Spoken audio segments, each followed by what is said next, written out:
Democrats don't speak for me.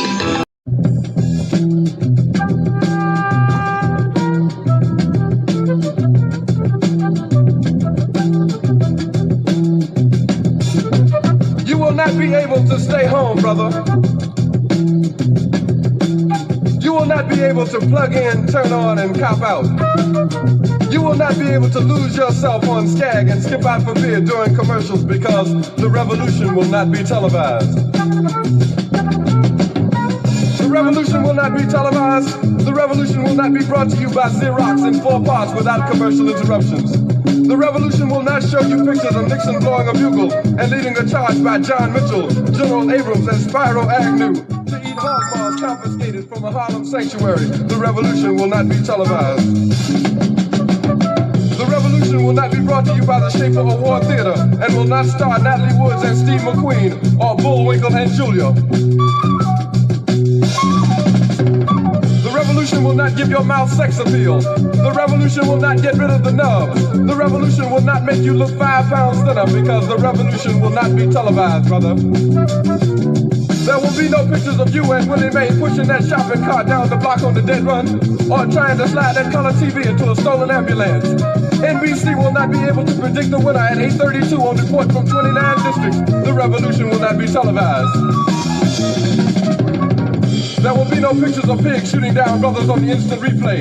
There will be no pictures of pigs shooting down brothers on the instant replay. There will be no pictures of Whitney Young being run out of Harlem on a rail with a brand new process. There will be no slow motion or still lights of Roy Wilkins strolling through Watts in a red, black, and green liberation jumpsuit that he has been saving for just the proper occasion. Green Acres, Beverly Hillbillies, and Hooterville Junction will no longer be so damn relevant, and women will not care if Dick finally got down with Jane on Search for Tomorrow, because black people will be in the street looking for a brighter day. The revolution will not be televised. There will be no highlights on the 11 o'clock news and no pictures of Harry armed women liberationists and Jackie Onassis blowing her nose. The theme song will not be written by Jim Webb or Francis Scott Keys, nor sung by Glenn Campbell, Tom Jones, Johnny Cash, Engelbert Humperdinck, or The Rare Earth. The revolution will not be televised.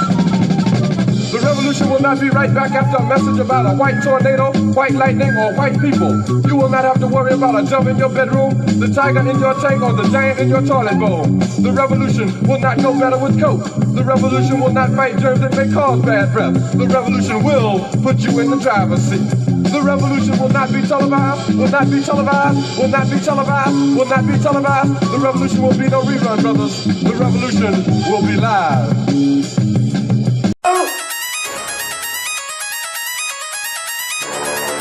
I'm talking about Shouty going crazy. People going crazy in them motherfuckers. Run that shit back, man. But it's nothing. Nothing. Got a woman on the bed.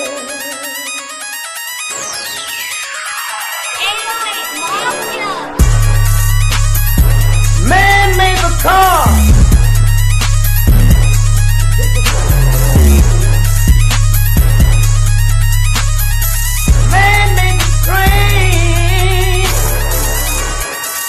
Carry the heavy load. Man made the electrolyte to take us out of the dark. Man made the boat for the water like the 7 Omega. Man thinks about a little bit of baby girl and a baby boy. Make them happy because man makes them strong. But after man make everything we can, do you know that man makes money?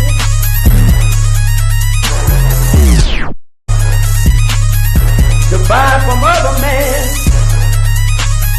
This is a man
Greetings, Black family, greetings, and thank y'all for tuning in to another episode of Shabaka's Black Experience Enhanced in conjunction with the Front Line Blacc News.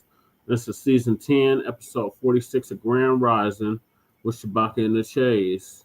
In conjunction with the Front Line Blacc News, and I'm your host, Che and Krumah, and we're joined with the other host, Lady Che, and we have our West Coast correspondent, Shabaka Sankori, Shabaka's Black Experience Enhanced in the building. Greetings, Shabaka from the Mile High Income and Illegal Migrant Flooded City. And good. And on the Season 10, Episode 46 Grand Rising with Shabaka and the Chase in conjunction with the Frontline Blacc News, we'll be discussing several topics. First topic is government shutdown. We are on, day 2 now of the government shutdown? Day 3. Oh, day 3 now. I stand corrected. Day 3. We are on now day 3 of the government shutdown, and there doesn't seem to be no end in sight. Why West Indians Hate FBA'S, and rapper Mogul Sean Puffy Daddy Combs. He got 4 bullets. Exactly, Shabaka. Sentenced to 4 years in prison for misdemeanor crimes. Yeah. We are based out of East Denver, North Aurora. Well, Frontline campaign. Frontline Blacc News is based out of East Denver, North Aurora, Colorado. We give the news from a Frontline Black First perspective. We are all part of the new Blacc Media and also the signal boosters of the new Blacc Media. We have been around for 5 seasons now and counting, and we have several platforms that are part of the Frontline campaign. Frontline Blacc News being one of the first, and we started it back in 2020, 2021. And Shabaka's Black Experience Enhanced is based off the 50th anniversary of the founding of the original Blacc Panther Party for Self-Defense, which started on Blogtalk Radio in 2016 and have been around for 10 seasons now. Shabaka's Black Experience Enhanced covers the Black experience from the beginning of time until 10 minutes ago. It also is a Frontline campaign and has recently, within the last 2 years, moved to from Blogtalk Radio to Streamyard. Please join us on Streamyard, YouTube, Frontline Blacc News. The links to all of our channels are in the description, including Lady Chase, the RBA, Jay Militants, What's Cracking TV with Jay Militant, Kukizi, who does our intro track for Frontline Blacc News. His link is also in the description. And our brother out of Watts, California, the Church of Black Power, YouTube link is also in the description. Then please sign the petition for reparations, family. The link is also in the description. The GoFundMe to the brother that mocked the death of Charlie Kirk on a college campus and got expelled. His GoFundMe link is also in the chat description. Support the GoFundMe that Lady Che has set up as well. That's also in the description. And we have copyright disclaimer under Section 107 of the Copyright Act of 1976, allowance to make fair use. Purposes of criticism, comment, news reporting, scholarship, education, and research. And I do not own the rights to the music. And if you don't understand racism, white supremacy, what it is and how it works, everything you think you understand will only confuse you in all 9 areas of human activity, which is economics, education, entertainment, labor, law, politics, religion, sex and war, and some say health and nutrition. Yes, sir.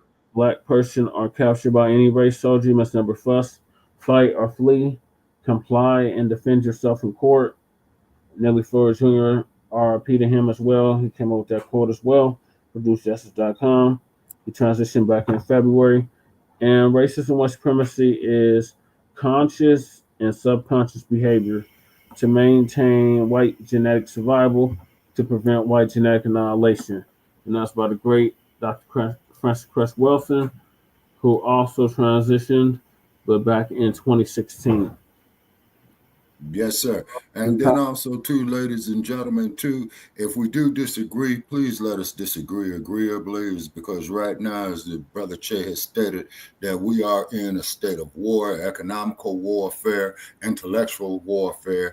Then, of course, with the government being shut down, I just want to say this right here, and I take responsibility for these statements.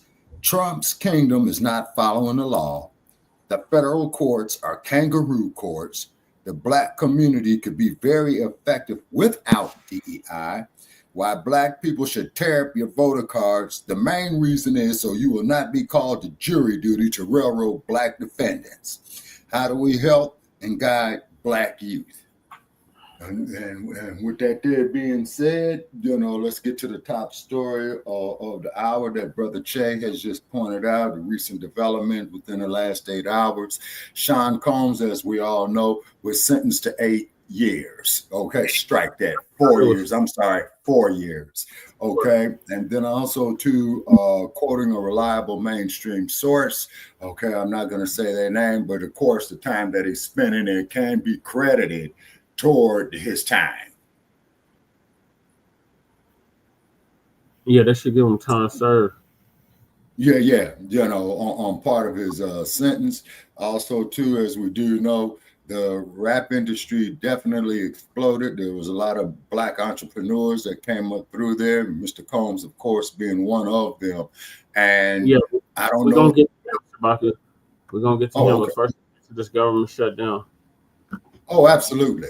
Okay, first place, this should be immediate grounds for impeachment for Donald Duck. Okay, but however, he has all his cronies in place. Okay, so he's got allies. We're going to continue discussing the threat to Black empowerment that comes from these tethers. Sorry. This time, we're going to do it with a historical view. Sure. So we're going to focus on the fact that there's Yeah, and then on top of that there too, ladies and gentlemen, as I've stated before, we'll continue to state there'll be those that disagree with me, but please let us disagree agreeably to get rid of diversity, equity, and inclusion. A federal judge handed down a sentence in the high-profile Sean Diddy Combs trial. Is to have us become self-sufficient, and I do believe that we can make it happen. Is because if it wasn't for FBA'S, Africans in America, Black people in general, the U.S. economy would collapse without our input in it. And I want to make that perfectly clear, by the way, to quote another crook who was around, I think this dude is about 50 years ago, who swore up and down that he wasn't a crook and he was guilty as hell. And you got a 34-count convicted felon being the chief executive of the United States. And look how does he repay you, people? He shuts down the government. Well, it's actually the Dems that got it shut down, Shabaka. But we'll go more into it. The Repubs and Dems are two sides of the same coin. Okay, please continue, brother. Yeah, so the first video is from Caucasian Nazi Network. This afternoon, the Senate once again. And it says government shutdown extends to next week as Senate fails to pass funding bill. So this is all behind the funding bill and a budget that neither party refused to endorse or vote on. Wow. And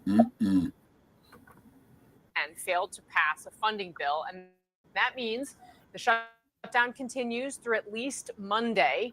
And we just learned that Speaker Mike Johnson is not going to call the House back to Washington next week. So that's going to put more pressure on the Senate. As soon as today, we expect the White House to announce thousands of permanent layoffs of federal workers. Sources telling CNN that the administration already has a list of where those cuts will be made. Used to go on in the morning. This administration is focusing on waste, fraud, and abuse. And so Democrats have given this administration fraud, an and unenviable abuse. Choice to have now ain't that the pot calling the kettle black? These cuts and layoffs can be made. The press secretary, Caroline Leavitt, there calling this an unenviable choice. But once again, that doesn't seem to quite be how the president Where's the kid? At this moment. Last night, he posted a video, seemingly AI generated, featured this scene. The budget director, Russell Vought, depicted as the Grim Reaper, as the White House memes and trolls their way through the shutdown. On Capitol Hill, that deadlock remains. The blame game still going strong. It's not complicated. Americans want it. Republican voters want it. Democrats remain ready and willing to work with the other side. And please hit our chat room, folks, of how you feel about this guy, Chuck Schumer. For the American people, fund the federal government. It's all about President Trump and the Democrats needing there's the kitty. to satisfy their far left political-based, far-left activist organizations who are the tail wagging the dog right now. That's all this is about. All right, let's get off the sidelines, head into the arena. We're going to talk with the Maryland governor, Wes Moore, in just a moment. His state deeply affected by the shutdown. Our panel is here, and we're getting started with CNN White House correspondent Kristen Holmes and CNN correspondent Arlette Saenz. She's on Capitol Hill. But Kristen, let me start with you because we've been hearing some rumblings of some Republican opposition. Now, why is this woman here wearing a leather piece? Cutting funding to blue states. What are your? Just want to show you all something. Yeah, cutting funding to blue states, but also some pushback when it comes to these mass layoffs. Now, I do want to be very clear here. This is not some kind of wave that we're seeing in terms of Republicans. Yet largely, we're seeing them be united, but this is the first kind of cracks that we're seeing. One of the things, again, being this halt in funding to blue cities. We've now seen the White House halt federal funding to both New York and Chicago for various projects. Obviously, this sounds punitive. We heard from Senator Susan Collins, Tom Tillis, Lisa Murkowski, all saying this is a bad idea. It's not something they should do. Until it's going a little bit further, actually saying that this could prolong this shutdown, have Democrats double down and dig in because they're seeing this as retaliation. Now, on the other side, one of the more interesting things we've seen is from the Republican Senator Kevin Cramer of North Dakota. He has come out against this idea of these mass firings and really the idea of belaboring this shutdown, saying at one point that it didn't seem as though the White House or Russ Vought in particular was as politically savvy on this point or was as politically aware as he should be of where their standing actually was, indicating that the White House might be getting a little too ahead of their skis when it comes to these threats of mass layoffs. Now, it's still very unclear where that stands. We heard from the White House today, we heard from Carolyn Leavitt essentially saying that they were going to wait and see what was going to happen after this vote, and then they would still keep discussing whether or not these layoffs were going to happen imminently. They had originally said they could start as early as today. Unclear where that stands right now. All right, fair enough. And Arlette, we just learned that the House is not going to come back to Washington this week. Help us understand what that means.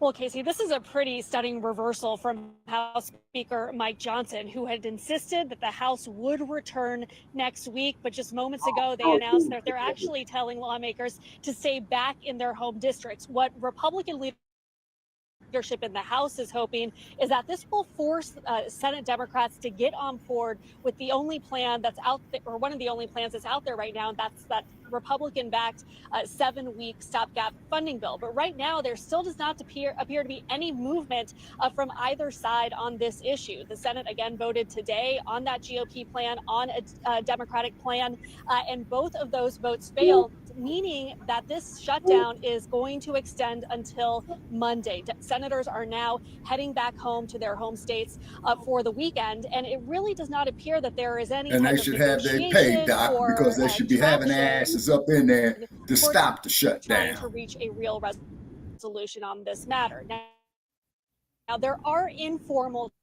talks happening behind the scenes, about those OPEC subsidies that are set to expire at the end of the year that are really central to Democrats' demands. But everyone involved in those talks says that they're just informal. Senate Minority Leader Chuck Schumer said that he's encouraged Democrats to have those conversations, but that nothing official has been put on the table. A bit earlier today, the Republican leader, Senate Majority Leader John Thune, said that they can't make any commitments when it relates to those Obamacare subsidies because they don't have a guarantee that they will have enough votes to have it pass. That's a reference not just to the Senate, but also to the House, which may not be willing to accept any changes that would head their way. So there's still a lot of big questions about how exactly this government shutdown could get involved, as really you have Republicans and Democrats digging in on their positions, really waiting for the other side to blink first. Yeah, bottom line, political pain isn't high enough for either side yet in terms of getting to a point where somebody's going to cave. Kristen, Arlette, thank you both very much for that. All right, joining us now is the Democratic governor of Maryland, Wes Moore. Governor, thanks so much for being in the arena today. It's wonderful to see you. I want to start, of course, with the shutdown because there are so many people in your state who are directly affected by this. And I know that you have said that Maryland is going to put what resources it can to helping those people. My question to you is, How long do you think you can try to bridge the gap? Well, we shouldn't be shut down right now. There's no reason for us to have Man, that is an understatement. with the exception of the fact that Washington has just decided to break its pact with all 50 states. And there's no state that has a greater level of exposure to this than the state of Maryland, where, I have over 260,000 federal employees in my state, over 160,000 federal jobs that are located within the state of Maryland. So this is having a disproportionate impact, in addition to the other disproportionate impact that the Trump administration has had on our state, to include firing over 15,000 Marylanders already who are federal workers, which is the largest number in the entire country.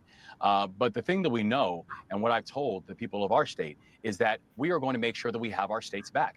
And so literally the minute that our federal government decided to shut down, that I then authorized for supports for the people of our state, to include making sure that we're now working with our private sector to know that they are not going to do evictions, nor are we going to do utility shutoffs to federal workers during this time, that we are going to ensure that the state, for as long as we can, will help to backstop things like Medicaid and food assistance, because people should not lose their health care or be kicked off food assistance simply because the federal government is deciding to be as cruel as humanly possible.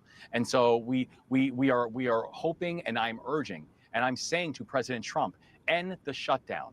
You are the reason that we have shut down. You are the one who can get us out of this, because it is the states that are taking on the brunt of this. But couldn't Senate Democrats decide to vote as soon as today to reopen the government? That part. Damn good question. Well, what we know is that the president has both the House, has the Senate, and has the presidency. But I am also convinced that the reason that we're in a shutdown is not just because the president couldn't close a deal, because he couldn't. I don't think the president wants to close the deal. That ever since the government is shut down, the president's now threatening to have mass firings of federal workers.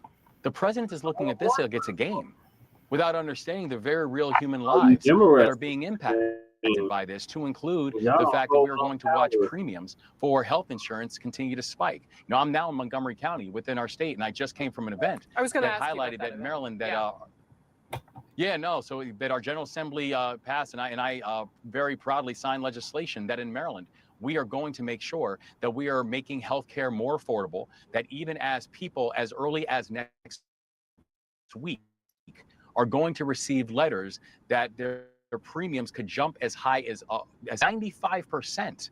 That over 250,000 Marylanders could receive notice that their premiums could jump over 95%, that in the state of Maryland, we're showing that there is a better way, that we're showing that we can help to keep healthcare affordable. And I signed legislation to ensure that we can have affordable healthcare, even in a time when the federal government is trying to jack up healthcare costs on everybody in our state. Yeah, see, he's talking out of both sides of his mouth. You see what I mean? And like I said, the only black politicians who worth getting in office is Jesse Parrish in the Colorado State Assembly. I know. Wake me when it's over. That, understandably, is the sentiment most Americans feel when ensnared by the paralysis and partisan. I had that song about it 4 times. Somebody shake me, wake me when it's over. Incremental developments, and for what it's worth, this time, it might be wise to pay attention to those incremental developments, because they may be more consequential than in previous shutdowns, and here is why. The Trump administration appears poised to use this shutdown to accelerate federal workforce firings and end federal programs it dislikes, increasing pain, it says, on Democratic constituencies and casting blame, if it can, precisely in that direction. Well, there could be firings, and that's their fault, and it could also be and other things. What you did, you no good orange bastard. You are committing human rights violations.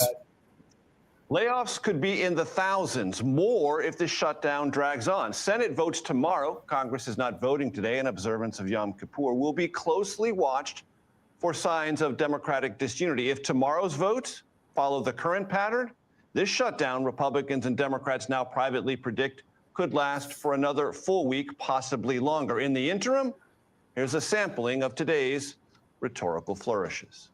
The president takes no pleasure in this. The president did not want a shutdown. I'm telling you this from my own testimony. I was in the Oval Office. He pleaded with Chuck Schumer and Hakeem Jeffries to do the right thing. Keep the government open. We'll talk about all these other issues later because that's how the process works. Each one pointing the finger. We're ready to negotiate. Right. We have had now 3 months. We've been begging the Republicans to come to the table and negotiate. You know how many negotiations there have been? Zero. And the Republicans are saying they won't negotiate when there's not a shut. Oh, Pocahontas. They won't negotiate when Wasn't Trump calling her Pocahontas? A shutdown. So far, they won't negotiate at all. Back the cuts. Democrats have voted for the clean continuing resolution that Republicans introduced 13 times in the past. 13 times. They voted for it as recently as March. And now all of a sudden, they are shutting the government down and they are holding our country hostage over a partisan political matter that the vast majority of the country disagrees with. The president met today with his Office of Management and Budget Director. You see him there, Russ Vought, for Man, that advice dude about looked like he layoffs, stole that stupid. Man, I wouldn't be social caught media. dead wearing Trump some described wrinkled Vought as up being shit like of that. Project 2025 fame. You might remember during the 2024 campaign, Democrats tried to make Project 2025 a governing manifesto drafted by the Conservative Heritage Foundation, not famous, but infamous. In his one debate with Kamala Harris, Trump played off Project 2025, which now, of course, courses through his administration in both personnel and policy as something akin to a doorstop or a paperweight. I have nothing to do, as you know, and as she knows better than anyone, I have nothing to do with Project 2025. That's out there. I haven't read it. I don't want to read it purposely. I'm not going to read it. This was a group of people that got together. They came up with some ideas, I guess some good, some bad, but it makes no difference. It makes a difference now and may define how this shutdown differs from those that came before. We begin with Olivia Rinaldi here with me at the family table. Olivia, what can you tell us about the conversations at the White House today and what may come in terms of either program eliminations or layoffs? Well, what's interesting about this was President Trump broadcasting that he was meeting with Russ Vought, because you would think that would be a conversation you'd have in private, one of, here's what we're planning to do, here's what we're plotting, who's going to let go. Instead, the president is publicly taunting the Democrats, saying, if you want this shutdown, scare them, it appears. Scaring them, saying, and he wrote on True Social, I can't believe they're giving me this opportunity. That's how they're viewing this, to carry out that sweeping agenda like we talked about with Project 2025. So what could be at stake? The EPA, which is having significant furloughs. Department of Education, significant furloughs. We already know that the U.S. Patent and Trade Office is facing a reduction in force. So that's what's key over the next 24 hours, especially as the Senate seems to vote on that bill when they come back. We'll see what goes on with that. It seems likely that the shutdown is going to continue through the weekend into next week. But over the next 24 hours, we could potentially see who is actually going to be impacted by those massive layoffs that they're talking about. And let's count how many times that the dumpster is going to be on the golf course. And the terminology matters here because a furlough differs from a firing, reduction in force, meaning it's permanent. Furlough, you might be back, you might not. And they're looking at, in some instances, straight up firing. And then, yes, that seems to be what they're looking at, is that they are going to have massive reductions in force. Trump is up here bumping everybody's head, talking out of both sides out of his mouth. You know what I'm saying? And to quote the words of Al Pacino in Justice for All, he deserves to go right straight to fucking jail. Congress, Speaker Johnson saying that they believe the president is given more power during human rights violations. You got a lot of senior citizens out here that need their benefits. An ongoing negotiation of this Trump administration. How you got much little power babies that need their benefits. They're willing to test out in this You shutdown. got little kiddies that need their benefits. Could be very much different. Olivia Rinaldi, thank you so very much. Right. Salute, Mac. Hey, Mac 285, what's up with you, man? You know, and so, yeah, and we're welcoming all trolls. We want you dumpsters in. Graves from Louisiana, really, we do. And Michael Hardaway, former spokesperson for Democratic leader Hakeem Really Jeffries. do. We need some Michael, trolls you're trying to get tonight. that IFB in your ear so you can hear when we play those sound bites. Good to have you both as part of this conversation. Thanks so much. Here we are, our day 2 of the shutdown. We just listened to Speaker Johnson talk this morning about all this yesterday on a podcast.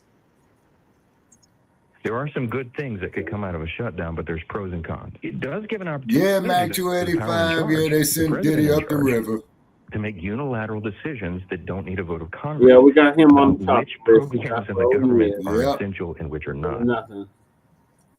Get off of me. Congressman, are you surprised to hear the Speaker of the House go there? I mean, isn't Congress supposed to have the power of the purse? Hey, yo. Yeah, but I think this shutdown's a little different than ones we've seen in the past. President Trump, to some degree, as well as like an opportunity to demonstrate that the federal government is too big, too many people, cost too much money, too slow, too large, and they're going to prove that by having the government shut down. And I think to a large degree, calibrating the impact. I think that this is a unique shutdown, and that the president is willing to use this to demonstrate that you can reduce the size of the federal government, and effectively Congress is giving him the right to do so. Yeah, is it surprising to you, Michael, that Congress would just sort of hand over its power like that? But this is how congressional Republicans have operated over the last 9 months. So it's no surprise because they have rubber stamped he's done. So that's not a surprise. I think I'm disappointed as someone who worked during the last shutdown in the House and someone who's also worked in the Senate in terms of how this has come together. It's never really been a situation where the president hasn't stepped in and shown leadership and brought leadership from both sides of the aisle together to come to a solution. That seems to be the issue here. Look, this nigga has no facial hair whatsoever. No beard, no mustache, no nothing. Yeah. I don't trust nothing that fool has to say. Nothing. Donald Trump waited until 48 hours before the shutdown to start conversations. That's not being an honest broker. It's not looking for solutions. And so, as we look at where we are right now, it's not leading. It does feel like we're far away right now because we're not seeing people talk to each other. They're talking about each other. Congressman, there are, in the meantime, hundreds of thousands of Americans impacted right now with fears of mass firings on top of furloughs. And here's what Republican Dusty Johnson of South Dakota had to say about that. President Trump's been very clear that he intends to follow through with these layoffs. Thank you, Mac 285. But there'll be layoffs that I think the administration thinks that over time will make the country stronger. There are some federal employees that shouldn't have jobs. Not every single. Yeah, I know a federal employee shouldn't have a job. His name is Donald John Trump. Congressman, is that the message Republicans should be sending right now? Look, I have a lot of respect for Dusty Johnson, sort of side by side with him. I think he's a really bright guy. So look, I do think we need to keep in mind the federal government is not supposed to be a jobs program. I agree with Congressman Johnson that every federal employee doesn't deserve a job, or as he said, a birthright. You also have to keep in mind how we got here. Republicans actually voted to keep government open. They voted on the same exact appropriations bill at the same exact levels that Democrats have voted on over and over and over again. Lastly, I think that Senator Schumer is overplaying his hand here by trying to use this healthcare subsidy issue, which I think actually creates a liability for Democrats going into the next elections, because Democrats are basically out there saying that Obamacare didn't work and it's going to require more federal subsidies. These subsidies the subsidies expire. The subsidies expire. They're not asking for more. They're just asking to renew them. And we know if without that, then the premiums will go up double for some people. We just had a whole segment on it. Really important distinction here. There were subsidies that were put in place during Obamacare. During COVID, Democrats came in 2021 and added a higher level or an additional subsidy. That's the one that expires. It expires solely because Democrats did it during COVID, intending it to be temporary. The law they wrote causes it to expire. So let me just ask then, are you saying that you believe, and the Republicans believe, that those healthcare premiums should go up for millions of Americans? You would like to see that happen, and that's okay with you? I am saying that Obamacare, the Democrats are proving and admitting that Obamacare didn't achieve the objectives of lowering healthcare costs. It's actually causing costs to go up for all Americans, which Republicans have opposed. Look, something that's bipartisan, I'm sure Michael would agree. One of the things we've got to attack is bringing down healthcare costs overall. They've gone up way too much. They're unaffordable. And that's something that should have bipartisan support. But coming in and having the federal government spend $350 billion whenever Democrats cause this to be expired, it's an additional subsidy. I don't think it's the right hill to die on. Michael? 50 million Americans have been given health care because of Obamacare. These subsidies in large part help working class people, rural and urban. If these go away, millions of people will lose health care just when we're starting flu season. You're seeing a new strain of COVID and rising cases across the country. That is the reality. I'll also say this. The same people complaining about the cost of these subsidies have nothing to say about Donald Trump wasting $20 billion and giving that to Argentina. If we're going to have a conversation about efficiency and effectiveness, let's have a real honest conversation, right? We can't say we have nothing to say about this $20 billion, but for some reason we have an issue with these subsidies that are going to working Americans who need help to have health care insurance, just like members of Congress who have a doctor in the basement of their building. We all don't have that. So let's have an honest conversation. Michael Hardaway, former Congressman Garrett Graves. I appreciate having the conversation here and allowing different opinions. Welcome back. This morning, President Trump says the government shutdown move and helping him make those decisions. Russell 25 plans that got so much attention to campaign. Vote has already announced several of the cuts since the shutdown began and has emerged as a key member of the president's team. You all know Russell Vogt. He's become very popular recently because he can trim the budget to a level that you couldn't do any other way. So they're taking a risk by having a shutdown. But who exactly is Russell Vogt, and how did he get all this power? Let's get more from New York Times Washington correspondent Coral Davenport, who just wrote a very extensive piece on the White House budget director. Coral, thanks so much for joining us. We just heard the president praising Vogt for his cuts. How did he come to earn the president's trust, and what do we know about his plans and priorities? Sure. So Russ Vogt has been with the Trump administration since the first term. He was deputy budget director and then budget director in the first term. In that first White House term, he was involved. He kind of tried to use the power of the White House to cut off spending. He was involved in the decision to cut off Ukraine spending, which ended up getting the president impeached, to reroute money for building the wall, which ended up getting canceled, to try to fire employees kind of at will, thousands of federal employees. All of those were ideas that he really embraced, that he wanted the president to be able to do, that kind of fell apart. And he spent the 4 years of the Biden administration kind of relentlessly working. He started his own think tank. He worked with Project 2025 on this project of how can the president do these things and have them stick? And because he's a budget director, he thought of using the tools, the levers of the federal budget. How can the president get the power to cut off spending, to stop spending, to shut down federal agencies, to fire workers, to shrink down the government to, the size that you could fit it in a teacup? He has spent all this time really working, researching, planning, mapping, strategizing this in a deeply disciplined and focused way. And why is he so set on shrinking the federal government? Where does that even come from? Yeah, I mean, he's a conservative's conservative. He grew up in a very Christian home. He's deeply religious. He went to an evangelical Christian college, Wheaton College in Illinois. His first job in Washington was with Republican Senator Phil Gramm, who was sort of known as the most unloved man in Washington for his efforts to cut the budget. I think he's talked about how he felt like for his parents, he grew up in a blue collar family. His parents were a teacher and electrician, that the burden of paying for federal government really dragged them down. He's also talked about his interpretation of the Constitution. He calls himself a radical constitutionalist who thinks the founding fathers wouldn't recognize agencies like the Federal Reserve. So I think he really is a true believer.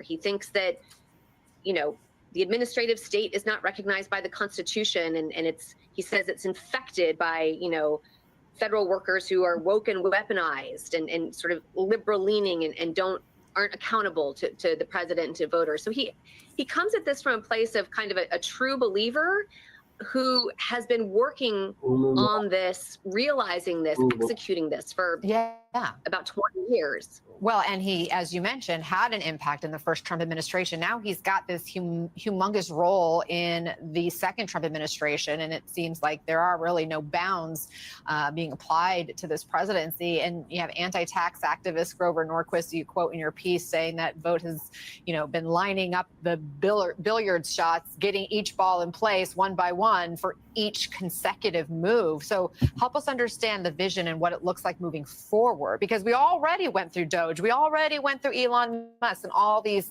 you know, tens of thousands laid off. What else does Vogt have planned? What does he want to do? Vogt is in a lot of ways the anti-Musk. You know, Musk kind of parachuted into Washington with so much chaos, so much haphazard action. Vogt has a really clear roadmap, a really clear plan. And his ultimate end game is to continue to do these cuts, but he is orchestrating, essentially setting up a showdown in the Supreme Court.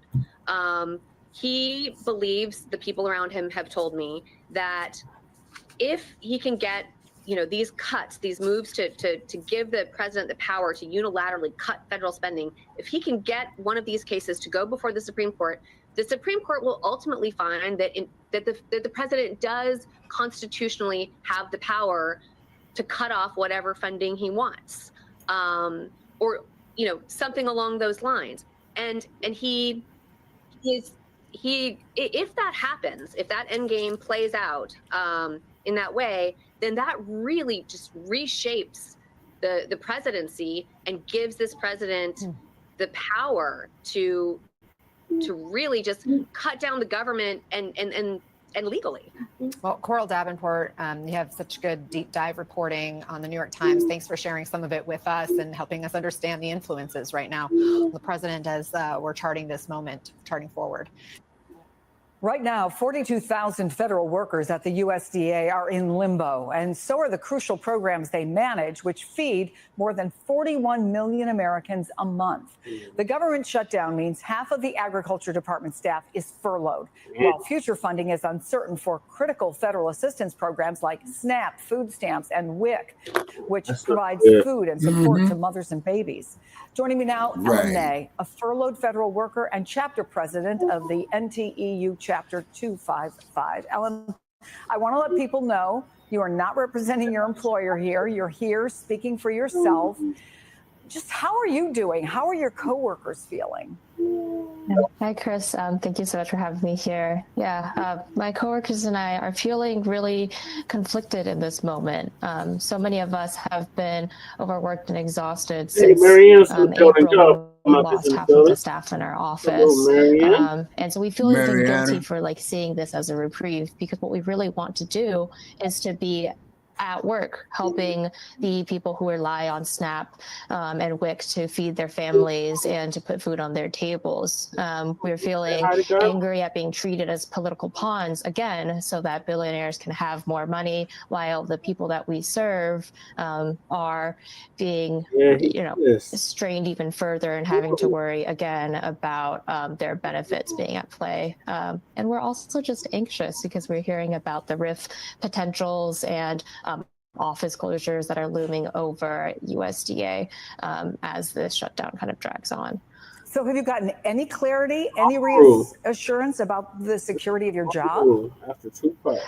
No, since we logged off yesterday after about 10 a.m., we haven't heard anything.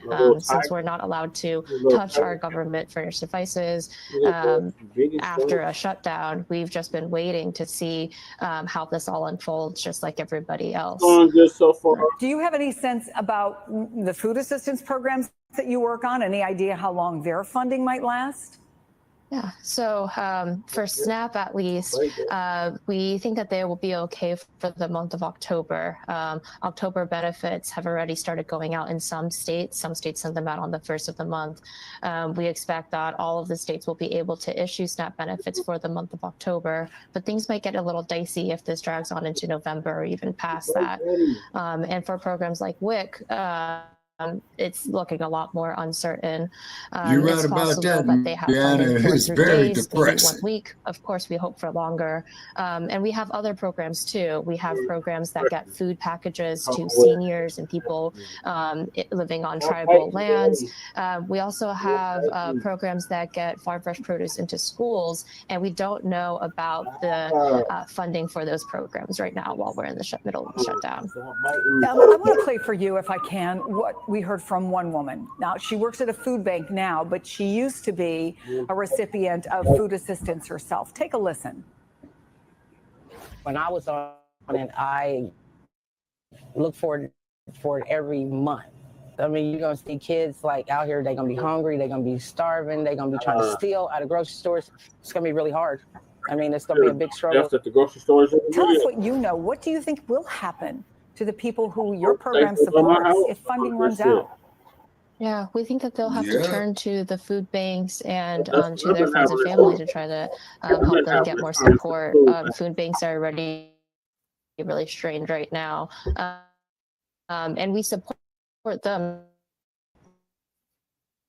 too in the course of our job to feed all the people that might be turning to them for assistance. We have concerns that sometimes if the food banks are getting food trucks with food that's been transported in unsafe conditions, that they won't know what to do with all of that food. They won't know whether to accept it to feed the hungry people, or we don't know if they'll have to reject it and people will have to go hungry because the government is unable to care for all Americans right now, not just the richest ones. Ellen May, I can't imagine being in your shoes or your colleagues, and the work you do is something that we should be proud of. And I'm sorry you're going through this. Keep in touch. Will you let us know how it's going? Yes, of course. Thank you so much, Chris, for having us on here. And I'll definitely keep in touch. Thank you so much. Ellen, thank you. Joining us now, MSNBC congressional reporter Michael Schnell, NBC News White House correspondent Vaughn Hilliard, and Semaphore White House correspondent Shelby Talcott. Michael, any movement today? Yeah, Katie, not really. Look, I will caveat that with the fact that both the House and Senate are out of session today in observance of Yom Kippur, the Jewish holiday, but still not a lot of action up here. We did hear from Speaker Mike Johnson and his leadership team a little bit earlier this morning, and they had stuck by the same talking points, arguing that the onus of this shutdown is on Democrats, and then the best way to reopen the government is to pass that House-passed continuing resolution that was crafted by Republicans. Listen to a taste of what Speaker Johnson had to say. Start the impeachment. People say, why aren't you negotiating with Schumer and Jeffries? Because I quite literally have nothing to negotiate. There's nothing I can pull out of the bill that was a Republican priority to say, oh, we won't do that. Why don't you guys vote for it now? I don't have anything. I didn't put anything in it to send it over. I'm stunned. I'm stunned that they have decided to shut the government down and hurt people. It is on them 100%. Now, Katie, we know that just agreeing to that Republican-crafted stopgap bill is a non-starter among the majority of Senate Democrats. Now, we are aware that some conversations are underway in a bipartisan fashion in the Senate about potentially finding an off-ramp to the current situation. We saw some of those huddles happening on the Senate floor yesterday. Senate Majority Leader John Thune said it was today, but what that bipartisan off-ramp could be, that agreement to reopen the government, really remains elusive as of now. Now, what does the schedule for the next few days look like? The Senate is going to be back here in the Capitol tomorrow. They'll be holding a pair of votes, first on that Democratic-crafted stopgap that includes the Obamacare subsidies and other health care provisions. We're expecting that to fall short of the 60-vote threshold needed to move forward. Senate will also vote on that Republican-crafted stopgap again. Similarly, we expect that to fail as well. Then the path forward remains unlikely. John Thune, though, saying this morning saying that he doesn't expect the Senate will remain in recess over the weekend, which, Katie, that means the shutdown could likely extend into next week. Yeah, sounds like it. All right, so who is to blame for the shutdown, according to American voters? Here is a Washington Trump Post is the text poll. Trump is the 47% chief say Trump and the executive. Republicans He in Congress. is the problem. 30% say Democrats in Congress. 23% not sure. This is 1,010 adults reached by text on October 1st. And then the other part of this, which is what this whole shutdown is about, these federal subsidies for health care. Here's what people say about that. 71% of the country wants to extend health care subsidies. 29% wants it ended Need to do a as show on scheduled to Trey end in January, and in some cases, premiums would triple to unaffordable highs for many Americans. Vaughn, where's the White House's head on that? Do these numbers stir them? Apparently not, because we have not heard any indication that they have any intention of relenting. And I think if the president was worried about it, I don't think that he would have been so explicit as to welcome shutdowns. He's done it in the past. And then I think it's worth going back to just earlier this week. He has been very vocal, arguing that this is effectively, in some ways, an effective approach to cut down government. Take a listen. We can do things during the shutdown that are irreversible, that are bad for them and irreversible by them, like cutting vast numbers of people out, cutting things that they like, cutting programs that they like. And you all know Russell Vought. He's become very popular recently because he can trim the budget to a level that you couldn't do any other way. And so, well, you could say Capitol Hill, right, for a little analogy. They're figuring out how the restaurant should be run moving forward. In the meanwhile, Russ Vought, you're right about that, Marianne. The active ingredients in deciding what to slice and dice here.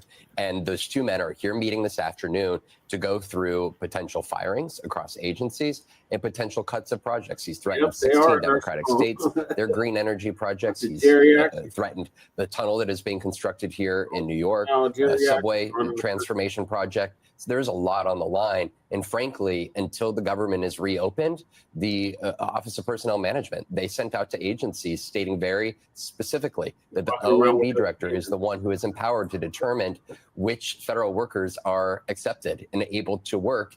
And right now, they are making the case, the OMB director, that those who would be processing the firings are crucial workers and workers that should continue Mariana, to work. a predator is Russ Vought has been president. dreaming What about the this fuck? puberty, according to Utah Senator. Strange way to put it, but I guess that underscores how much he wants to slash the government. What's interesting, Shelby, is Donald Trump, listen, it's a risk, obviously, to shut down the government over anything. The Democrats are running that risk. They're hoping that banging on about healthcare subsidies right now, as the exchanges open up for enrollment and as people are getting their notices for what next year's premiums are going to cost, is going to make a difference. People are going to understand why they've shut down the government. And I just put a disclaimer in the chat. What I find puzzling is that when Donald Trump says, if you do this, I'm going to have to permanently lay off people and it's going to be your fault. It's like he's saying, I'm going to punch a guy in the face, and if you don't stop me, if you don't stop my fist, then it's your fault I punched him. It seems like a gamble as well from the White House. I think anytime there's a shutdown, there's a gamble. Both sides are taking a gamble. You never know ultimately who the American people are going to blame. But the White House is betting at the end of the day that Democrats are going to take the blame. And when I talk to White House officials, they remain confident in that. And they're not really hiding the ball with the fact that part of the result of this shutdown is that they want to, as a senior White House official described to me, force Democrats to understand the consequences of keeping the government closed. And so part of that, you're seeing these sort of cuts, you're seeing these initiatives that are targeting Democratic states. And they're not hiding the ball that these are programs that don't fit the administration's needs, as an administration official told me. And so they're using this shutdown as sort of an opportunity to continue some of those early on Doge-like cuts, to continue shrinking the U.S. government. Give me a little bit about more from your conversation with Senator Kramer about Russ Vought. Right, yeah. Republicans are concerned about this. They're concerned that they're going to move too quickly and sort of lose the advantage that Republicans believe they had. So Senator Kramer told my colleagues that Russ is less politically in tune than the president, and that we as Republicans have never had so much moral high ground on a government funding bill in our lives. I don't see why we would squander it, which I think is the risk of being aggressive with executive power in this moment. And so you're hearing from Republicans who are sort of urging caution from Russ vote on all of this. They want the government to take a little bit of a step back and maybe be less aggressive in their cuts because they're concerned that they're going to lose this, what they believe is a winning argument for the American people. I mean, it's basically the risk that I was just talking about. Why is the White House getting in the way of just saying this is all the Democrats' fault? Why would the White House want to take it a step further and start permanently cutting jobs and then try to blame it on the other side when they're the ones that are in charge of those cuts? So, Michael, are you hearing similar sentiment on the Hill, or is Senator Kramer an outlier? I think that by and large, we're seeing most Republicans back up President Trump and Russ Vought on this matter. Russ Vought actually spoke directly to House Republicans yesterday. I spoke to a number of members who are on that call, and they told me after that they are supportive of these reductions in force. A number of members had actually said that on the call themselves, according to people who were listening. We also heard from Speaker Mike Johnson this morning, who during that press conference was actually asked directly, are you concerned? You argue that Republicans have the upper hand in this shutdown and that Democrats will be to blame for the situation. Are you at all concerned that these firings and these mass layoffs will prompt that public opinion to change and for Republicans to actually take on more of the onus of the shutdown by the public? And Speaker Johnson said he's not concerned about that. He's not worried. He also actually said that constitutionally what the president and Russ Vought are doing is legal, saying that because the legislative branch is essentially shut down with Congress, with government not funded, the executive branch has those powers, and Russ Vought, as the director of the Office of Management and Budget, he says has wide discretion over what can be done during a shutdown. So those are essentially the facts, Mariana. Quite behind President Trump in this situation and argue that he's in the right for what he's doing. But I'm curious to see how those polls are going to shake out, because, again, these firings are going to impact what they're saying could be thousands of people. This is obviously a gamble, who's going to get blamed for it, because the midterms are coming up. I mean, they're not coming up, but we are about a year away, and people are going to start campaigning on it. The last time Donald Trump was in office during the midterms, the Democrats focused almost exclusively on health care, and they won back a majority in the midterm elections. And Donald Trump, was investigated quite a bit.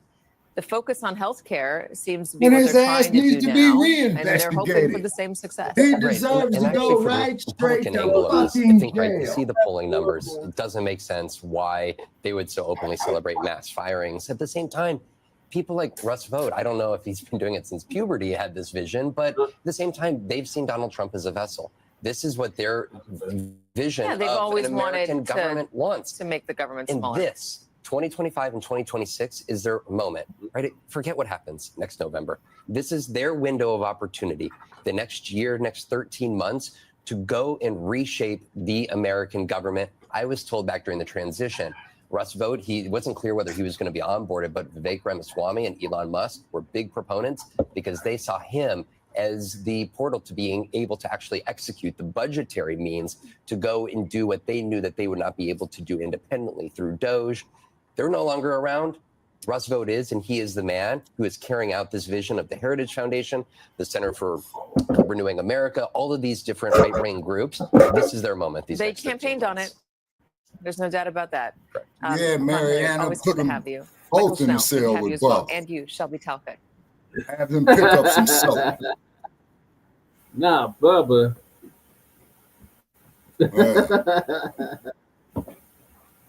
Not the booty bandit, Shabaka. No.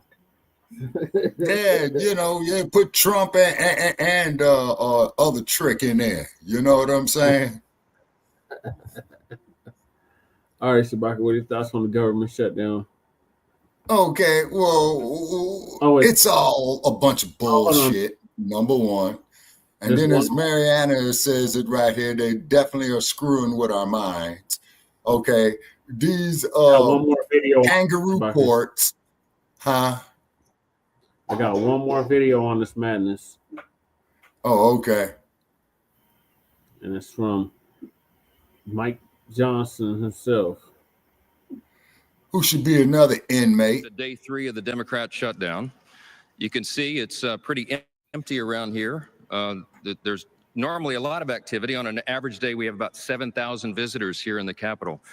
School children and school groups and visitors and constituents, but they're not here right now. And around the country, all around the country you all right don't now, want me real in that pain is being Capitol endured because I by tell real all people you bastards you need because to the be in Democrats jail. decided to play politics. So Leader Thune and I wanted to come out and do two things today. This is Just what give you I'm a brief saying, update black on where people, things tear up stand your with this voter Democrat cards. shutdown. And then to reiterate once more, present the Because they simple up here facts literally about what we're gambling facing. with our lives. This is necessary because the Democrats My mother always said are, they're gambling have a with our full-out lives. assault to spin the facts Yeah. and try to pretend as though they are not what they actually are. And some of the And you mainstream can media best are believe participating in that this now as well. one of these assholes I in was this giving our Congress leadership is not going press to be conference worried about yesterday, what and he's in going to eat mid-sentence, or I how was he's cut going off to by feed his one of the children. networks, CNN. I hope They're CNN. still getting I hope paid. you'll stay with us for a few more moments. No, because they still Because get what I was about to say before they went to try to disclaim Exactly. my government remarks shut down, but was I was the about to governor point to the very page in still Chuck getting paid. Schumer's counter-proposal Yeah. continuing resolution that proves the very fact that we've been stating. Damn, So let Mariana. me go through that very We quickly so already everyone know here has no Trump. question. And I want Dick, Chuck you got Schumer, to have a Elizabeth Warren, and magnifying AOC, and glass to everybody else see who's been trying to so spin we this know truth to Bubba walk and try has to to refute what I'm leave. about to show you. Wow. Now here's a visual aid, okay? This is the bill. This is the counter-proposal continuing resolution that Chuck Schumer and the Wow. Senate Democrats filed. 2 weeks ago, mid-September, the House passed a clean, simple continuing resolution. It merely continues the Biden-era policies and spending that we're enduring right now for 7 more weeks And the to allow the United States appropriations process to Marshals continue. should be going in there Republicans making and Democrats in both chambers 435 working together arrests. to The get the government Senate funded. We ran and out of the time House. because the end of the fiscal year is Charge. September 30th. We needed a few Dereliction more of weeks. duty. So we sent it over. Ours is Charge. 24 pages in length. Jeopardizing the It says let's lives just keep of the status everybody quo so this who's in their process, this procedure, this constituencies. regular order can be done. Chuck Schumer rejected that. Senate Democrats rejected that. Now 3 times they voted against that measure, and this is what they propose in advance, in exchange for that. So instead, the counter proposal. This is page 57. This is Well, on our Trump, website. you Go to should put speaker.gov. Stormy You can get all Daniels these to visual work, aids you for know, yourself, right? to Page clear up the 57, deficit. section You know what I mean? 2141. You see the highlighted language. There's a lot of legalese in this legislation, in these bills, but it says that they want to repeal the health subtitle changes. But what does that refer to? You read down here, Public Law 119-21. That's the one big beautiful bill. That's the American Families Tax Cut. What they want to do is repeal the very important and necessary Exactly, changes Mariana. that Republicans voted to put into law. The big, beautiful President bill. Trump signed that into law on July 4th, triumphantly Now, on you Independence telling Day. me It was a that great shit don't marquee stink. achievement for lots of reasons. But some of the most important provisions in that law was that it eliminated fraud and abuse of our health system. Medicaid has been rife with fraud and abuse, and so we reformed it. Why? To help provide more and better health services for the American people. Because the problem with Medicaid is it's been abused. We had so many people on Medicaid that never were intended to be there. Medicaid was written for the people who need it most, the elderly, the disabled, sometimes young pregnant women who are in difficult situations. But the resources are being drained. You know why? Because there was 2 primary categories of people that should never have been there in the first place. One was able-bodied young men who are riding the wagon who should be working. We got them back to work. And the other thing that we focused on was the illegal aliens. By the CBO's estimate, about 1.4 million illegal aliens were receiving Medicaid benefits that were intended only for U.S. citizens that met the categories I just described. They were gaming the system. They were cheating the system. And what that means is that less resources were available for the people, the Americans who actually needed it most. So we did the common sense thing, the right thing, the just thing, and we put it in the law, and the president signed that, gladly signed it into law. They want to repeal it. No, they I want to didn't give see those that, Mariana. resources back to illegal aliens. That's exactly what that highlighted language means. On this exhibit number 2 over here, I feel like I'm back in court. Exhibit number 2, okay?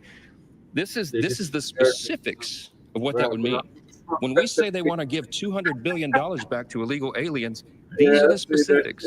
If you read the legalese here in the language in the bill on page 57 and what follows, that's what it's talking about. These are all the various provisions in the chart over here. Those are listed in millions.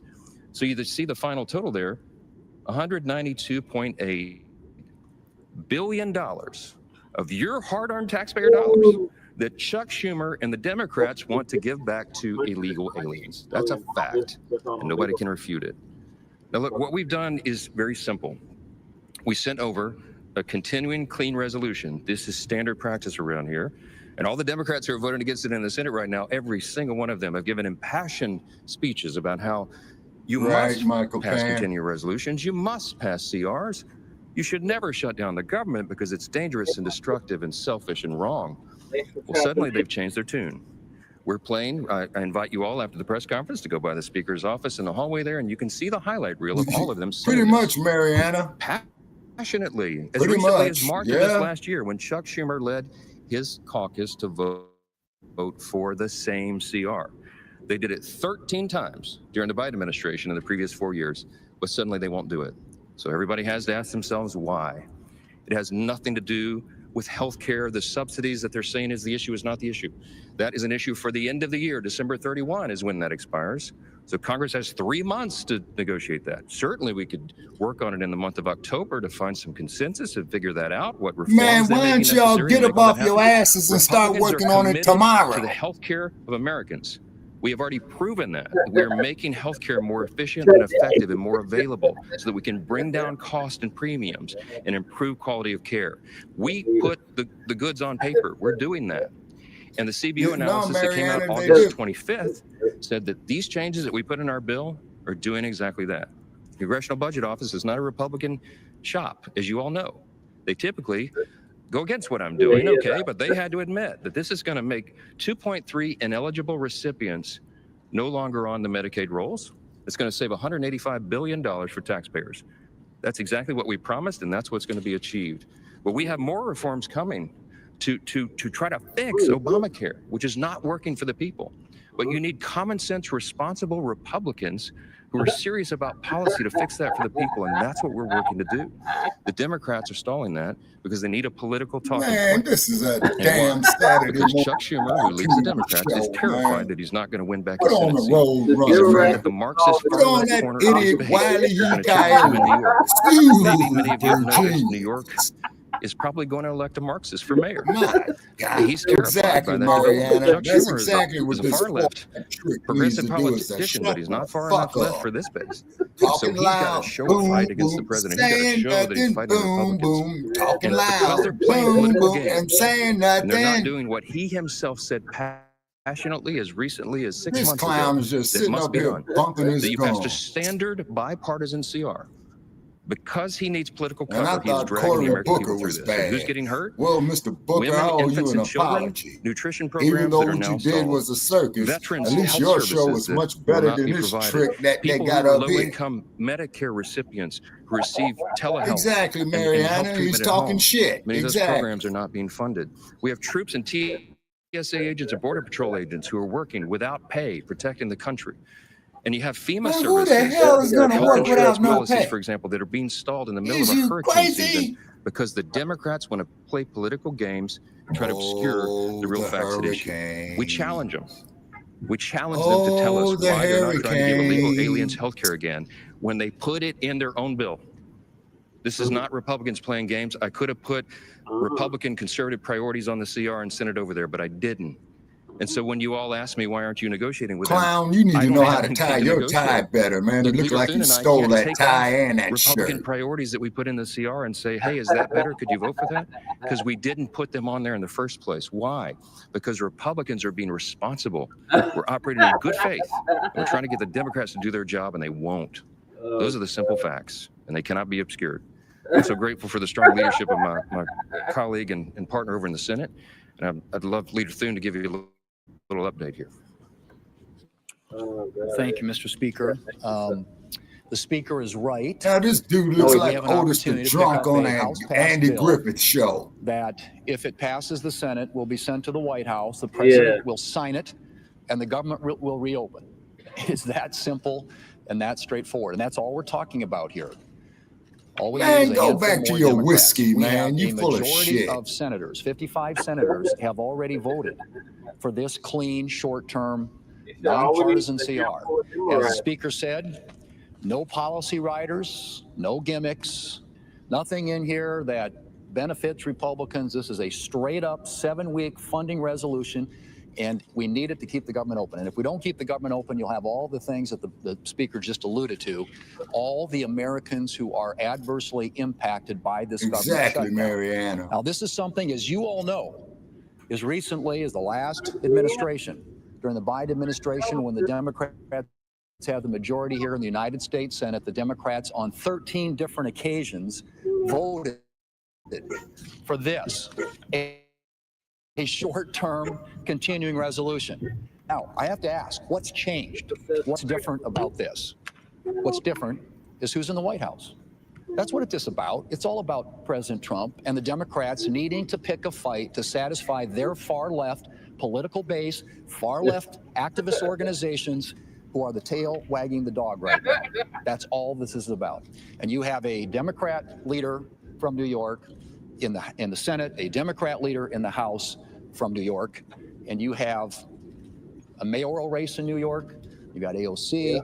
You got all these people that are bringing pressure to bear on what should be a routine, simple, straightforward And to prove your point even further, Mariana, I bet you this back right here didn't have to choose between eating and paying the rent like so many of us had. This is sitting at the Senate desk. This bastard does not know nothing about living outside, having no place to go at 2 o'clock in the morning. The Democrats will have an opportunity to vote to keep the government open. Now, at some point, reason. And that is a very, very low feeling. Common sense has to take effect here, because that's really what this is. They brought to us, and the Speaker alluded to all the impacts on illegals and free healthcare programs in this country, a bill loaded with $1.5 trillion in new spending, which includes all these provisions. And they want to load that onto a 7-week continuing resolution to fund the government. Now, what's happening? Exactly, Mariana. When the If government this is fool shut was down, to be all the homeless things that we tomorrow could be doing, with the no defense money in his authorization pocket, bill, he wouldn't know what is to do. languishing right now because we are shut down. Really, he The wouldn't other know what to do. appropriations bills. We have people in the Senate, both Republicans and Democrats, and frankly, Democrats, I think especially, because they haven't had a chance to be heard in the appropriations process for a really long time. Because when Chuck Schumer ran the Senate, we didn't do appropriations bills. We didn't put them on the floor. They marked them up in committee, and then they died. And then he wrote it behind closed doors in his office. That's the difference. We are opening this process up. And one of the things that's not getting done while the government is shut down is an appropriations process that allows us to fund the government the old-fashioned way in the light of day. We aren't working on permitting reform, which should be a bipartisan priority. We aren't working on a farm bill. We got a lot of farm policy this summer in the Working Families Tax Cuts bill, but there's more to do there. Those should be bipartisan things that we could be working together on, along with appropriations. All those things aren't getting done right now because Senate Democrats have chosen to shut the government down. They have an opportunity, a fourth time today, to vote to open up the government and to allow us to do the rest of the work that the American people expects us to do. They have taken hostage the federal government and by extension the American people, who are the only losers in this. Everybody's talking about who wins and who loses and who gets the blame. That's not what this is about. This is about what's doing in the best interest of the American people. And what's in the best interest of the American people is keeping the government open and operating so it can continue to work on their behalf. A few questions. Yeah, right. The administration to block some of these infrastructure projects, to take some of these blue states and target them, that could backfire on the momentum you guys have to try and break the stalemate and open up the government. So the question is about the executive and the White House and what they're doing in this situation. Everybody needs to understand how this works. When Congress decides to turn off the lights to shut the government down, it shifts the authority to the executive branch. That's how the process works. The person who has decided to put the White House in that situation is Chuck Schumer, who leads the Democrats, the 44, who keep voting to keep the government from opening up. They're voting to shut it down. So what happens in that situation? Whoever is the president, whoever's sitting in the White House, and their staffs at the Office of Management and Budget are given an unenviable task. It's a regretful situation. They have to then determine, since the spigots have been effectively turned off and there's no more money coming in, they have to then prioritize, triage effectively federal spending. They have to look at all of that and say, you know, which things are deemed essential and which are non-essential, which priorities, policies, and personnel must be kept to keep the government operating, and which are less of a priority. So whomever is sitting in the White House gets to then apply their lenses of review. We happen to have a Republican, a conservative administration. We're very grateful for that. We're limited government conservatives. We think the government's too big. We think the federal government is too big. It does too many things, and it does almost all nothing right, well. then if you feel that way, asshole, then give up your check. Money to Washington and Get keep rid of more in your their pockets. limousine. That's what we're advancing. Get to the rid of one your big beautiful security. bill and all the legislative priorities that we achieve. But see, sometimes talking Democrats, out of both sometimes sides all of the time, Congress' Democrats don't ass. agree with that because they love big government. I mean, listen to them. They want the government to control every aspect of your lives, and they need this all of your clown can't hard-earned even get dollars his to damn do that. lies In straight. fact, they'd like to take Wow. it all. That's what the socialists are arguing for. That's what the Marxists believe. We believe the opposite. So here's this situation. Here's the president, the current occupant of the White House, that's been given this opportunity by Chuck Schumer, and he's a limited government conservative. He's looking at that and saying, gee, you know, this is inefficient, this is ineffective, and we'd never get Democrat votes to limit that because they never vote to limit government, ever. It's against their religion. But he has that opportunity now to say, this is a program that would serve the American people if it were not funded, because government would be more efficient and effective, and that serves everyone. So they're going to make those decisions. Now, are they taking great pleasure in that? No. Is he trolling the Democrats? Yes. I mean, yes, because that's what President Trump does, and people are having fun with this. But at the end of the day, the decisions are tough ones. And I've met with him. Oh, you did? I talked yesterday at length with Russ Vought, who's the director of the Office of Management and Budget. Russ takes no pleasure in this.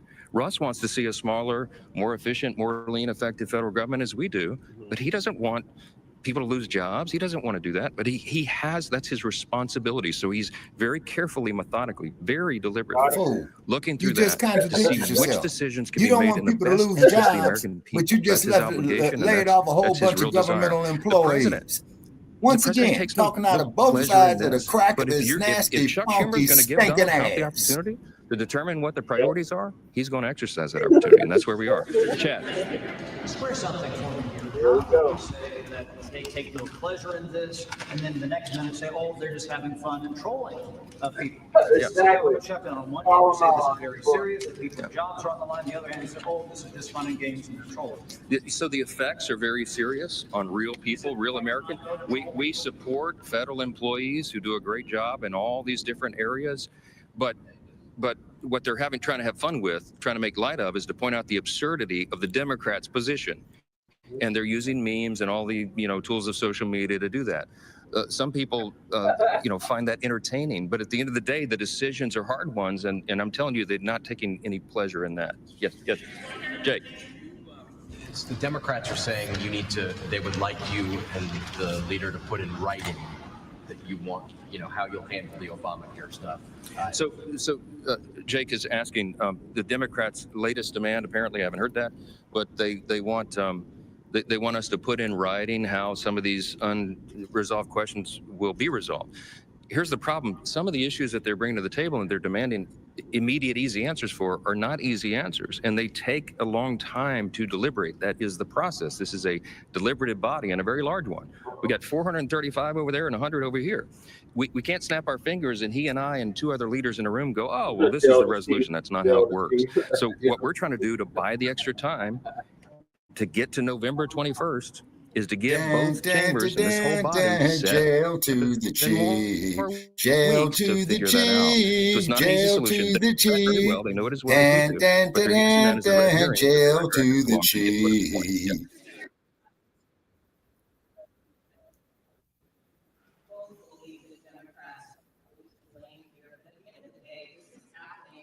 on your watch. Do you take any responsibility for what's happening? And what is the justification for not holding votes in your chamber this week and potentially yours this weekend when there are some bipartisan conversations happening in the Senate? Why not just stay here and work this out?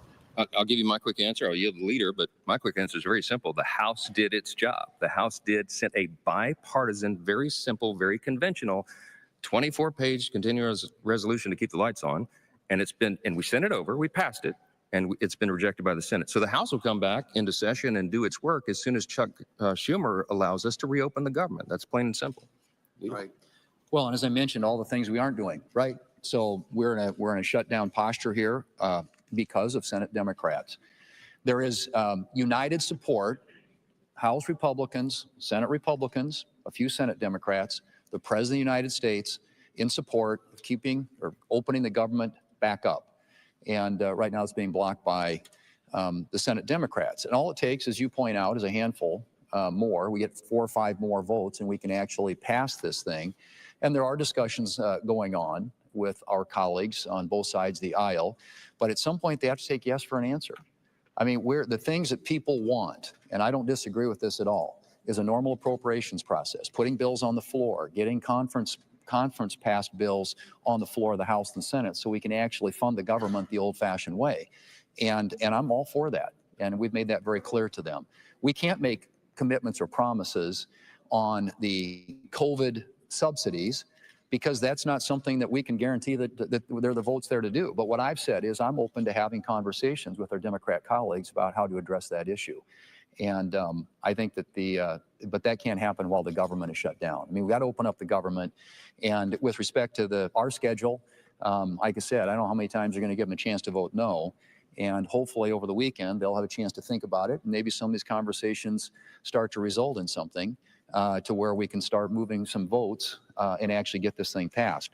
But there's nothing to be gained at this point by negotiating something that there's nothing to negotiate. I mean, I think that's essentially where we are. This is I agree, Mariana. Straightforward, simple solution to keep the government open. And then all these other issues that we're talking about, we're happy to sit down and have conversations. The president said that this is an unprecedented opportunity to make cuts to programs. Do you see that as an unprecedented opportunity? And is that helpful toward these bipartisan negotiations? You mentioned you only need a handful more Democrats. Well, I mean, as the speaker pointed out, when you're in a shutdown situation, you have to manage the government. And any administration is going to make decisions based on their priorities. Figure out where to move money from here to here. This agency, this department, these employees. That's the situation the Democrats have put the administration in. Now, to your point, I mean, I think they're going to make decisions that are consistent with their priorities. And yes, they're going to have a different political view of the world than the Democrats might have, but that's what the Democrats have wrought by doing this. They are allowing the administration to do the very thing that back in March they said they didn't want to give them the authority to do, and that's to make decisions just like that. But that's what's going to happen. And again, why I'm at a loss to explain the strategy behind this, other than it generates contributions and activist energy support from the far left of the Democrat Party. If you're a Republican or a Democrat here in the Senate or in the House for that matter, who actually wants to get results and get things done, you're losing that opportunity by keeping the government shut down, and you're also handing the administration an opportunity to do things that probably in most cases you're not going to agree with. Last question. Is out with a new poll that shows overwhelming support, including among Republicans, to extend the Obamacare subsidies. I know you both said you want to reform them. So do you commit to doing something to address those subsidies? Continue the work that we've already been doing and demonstrating Exactly, to bring down costs and Mariana. improve quality of care. We are committed Yeah, to that. no We will solution. do whatever's necessary to make These it happen. dudes is talking out This of is both one cracks of many their ass. issues that have to be deliberated and discussed through our process. What we're asking the Democrats to do that work so that all the members of both chambers can be here to do the work, to legislate and to deliberate. They've stopped our ability to do that with these political antics, and we hope it ends. Thank y'all for being here. Oh my God, Lord have mercy. So there you have it. Government shut down. This shit, man. Come on, man. Let's put on Wile E. Coyote, man, in the Road Runner, man. All right, Shabaka, what are you? What I've been saying in the chat room, that both those assholes right there, right along with the dumpster, deserve to be booked right there in the federal prison, right there with Diddy. They all belong in jail. Because you are playing with people's lives right here. Right. You see what I'm saying? And then, the kangaroo courts, they're intercepting it. You know what I'm saying? And because all these clowns are in cahoots together. Now, just like when they take you before these kangaroo courts, okay, you got a defense attorney, lawyer, right? You got the district attorney or city attorney, the prosecutor, lawyer, right? You got the fucking judge up there, lawyer, right? All of these individuals hold a doctorate degree in jurisprudence, right? So you have to ask yourself this. Out of all their 8 years of going to school, doing special projects together, you don't think they don't have some type of camaraderie? I mean, look at Clarence Thomas. Exactly. Look at Clarence Thomas. See all the bribes he took. You see what I'm saying? Look what he did to Anita Hill. You see what I'm saying? Mm-hmm. No accountability. And then look at that old senile bastard that you had, man, 40 years ago. That movie actor. I forgot his name. Right. Yeah. You see what I mean? And then Trump, it's only thing I can say, Trump is Trump. I mean, this dude is unique, And when Trump said, ladies and gentlemen, damn near 10 years ago, that you got a lot of stupid people in politics, with him being elected and with him not being impeached, okay, proved his point. Yep. It really did. We're supposed to sit up there and say, well, we got a 34-count convicted felon as the chief executive of the United States. And just like what the police say when they kill unarmed black people, we investigated ourselves and we found that we did nothing wrong. Yeah. I mean, all of this here, people, is hypocrisy. Mm-hmm. But yet, though, they pull their Johnsons out, piss on our heads, telling us that it's rain, okay? They shit on us and defecate on us and tell us it's snow. Oh, God. And the sad part about it is you get all these fools, just like puppy dogs, going for it. More. Gaslighting. Yeah. See? Yep. That's exactly what it is. Gaslighting. Mm-hmm. Making you think that you are crazy because you're not going for this prepackaged bullshit. So something's wrong with you. You're not going for the bullshit, so something is wrong with you. See, it's an insult, and it should be an insult to everybody's intelligence. And I do know the word is intelligence, and that's the difference between a wise man and a damn fool. And I'm not the most brilliant motherfucker that there is, but I don't think I'm too damn stupid either. Looking right through this shit. This shit is a smoke screen. And where's old dumpster going to be while people is up here trying to make ends meet? Out there at Mar-a-Lago. Yep, golfing. Yeah. Out there at Mar-a-Lago. Yep, no critical thinking, godmother. Yeah, exactly. You see what I'm saying? Oh, yeah, I wish I could make it loud in Mariana, but they shut me down on a couple of platforms, you know what I'm saying? Saying some bullshit that I violated community standards or some shit like that. You know what I mean? Whatever what the hell that is. It happens to the best of us, Shabaka. Well, like I said, if you ain't getting banned, I don't want to listen to you. Right. But as soon as you get banned, I want to hear everything you got to say.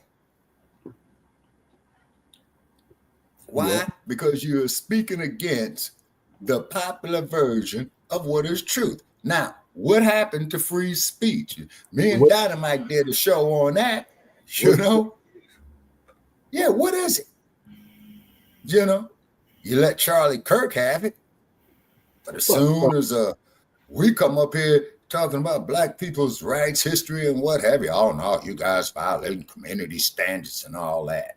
So you want me to sit here and believe that a grown man with a 5 o'clock shadow can go shove ketchup up the crack of his nasty ass talking about he's having a menstrual cycle? Oh my God. That, people, is an insult to the sanctity of womanhood and motherhood.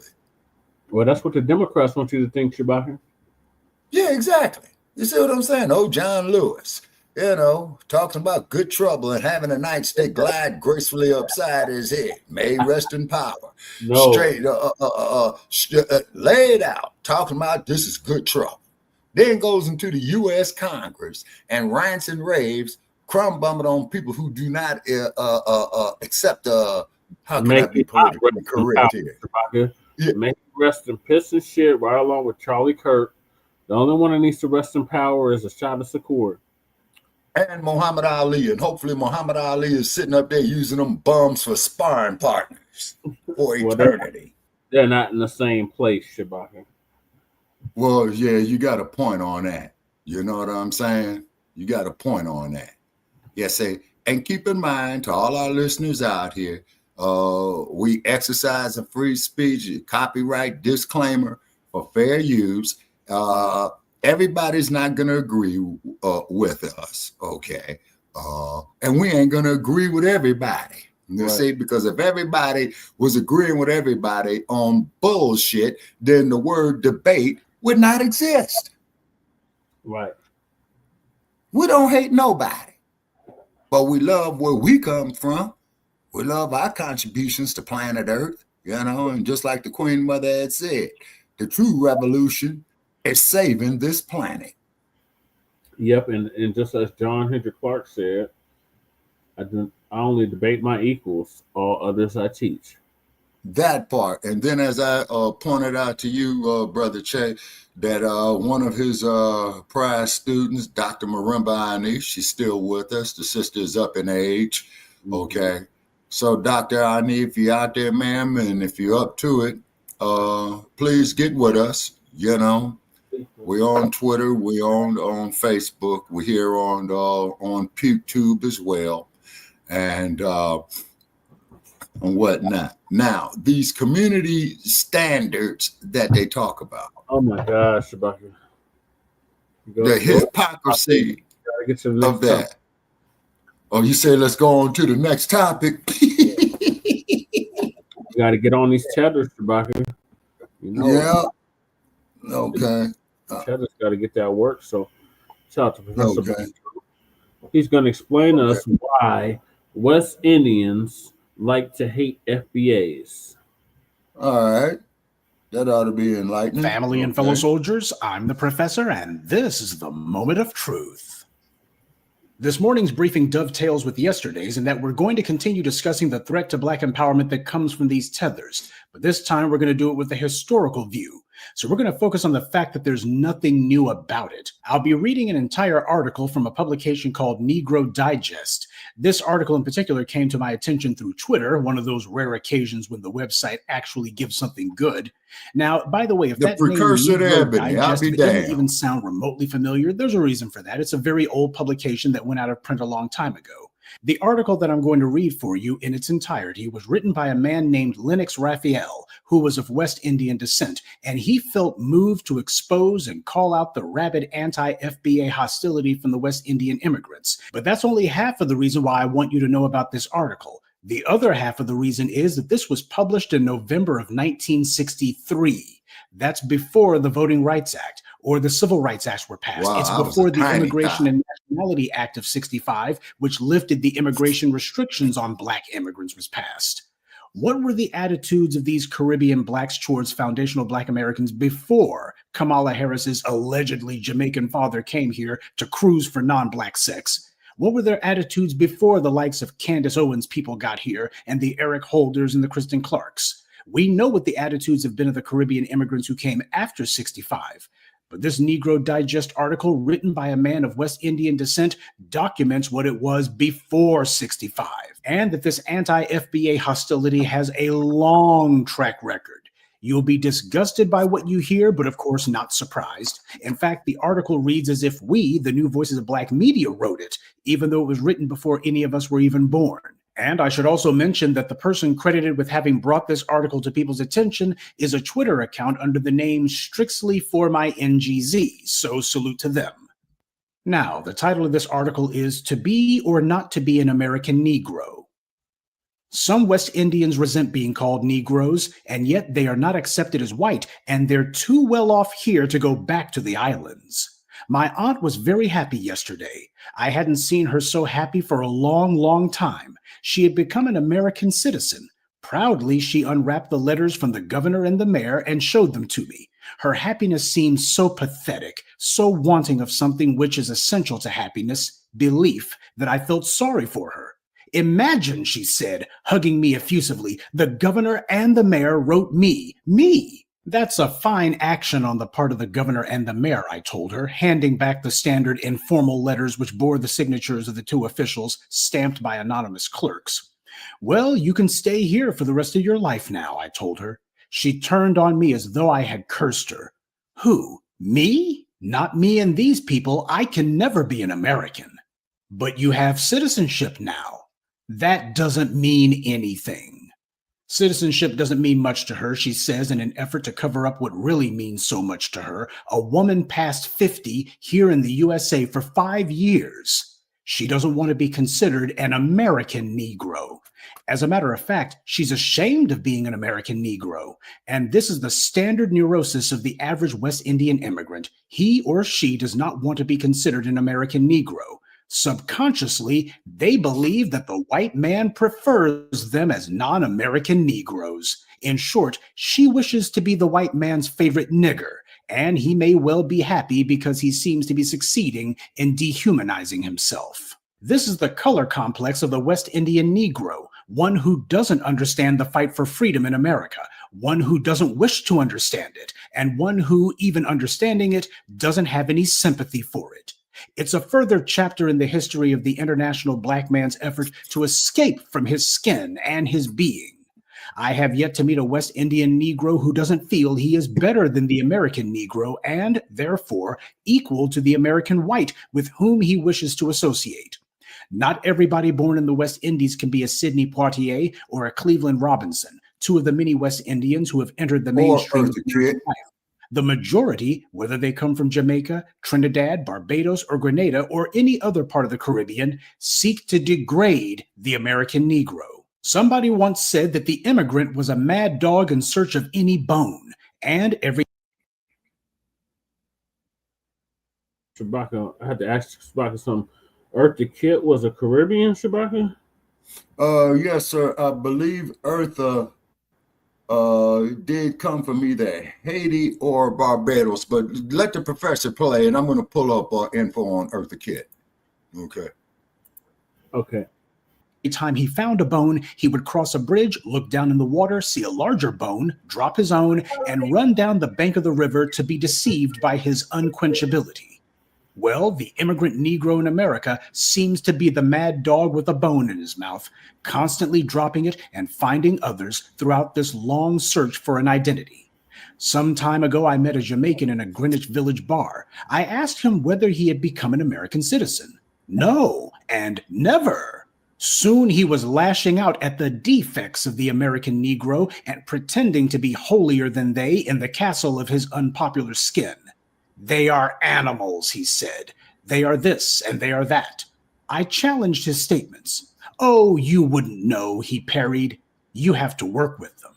He works with them, with some civil rights organization in New York. This young man is about 26 years old. He came here 3 years ago to study engineering. Now he works part-time with this civil rights organization. But what can he do in the interest of civil rights, buried down as he is with such prejudices? Back in Jamaica, his father is an executive member of some branch of the government. His uncle is an internationally respected writer, and in his island home, he's a prince in a shoe, and nobody dares call him nigger or any name to that effect. But here in New York or any other part of the United States, he struggles. He's a black man, a Negro. So, in order to retain an identity which can set him apart from what he considers the irresponsible mob, he stays in his Caribbean closet. I'm from Jamaica, he says when you meet him. But he doesn't even have to say it. The exact preservation of his accent will warn you. However, that still won't be enough. To show you how much he's not a part of the American dilemma, he will criticize American Negroes, even going so far as to openly call them niggers. And as soon as his studies are finished, he intends to return to his island home and become a small bureaucrat.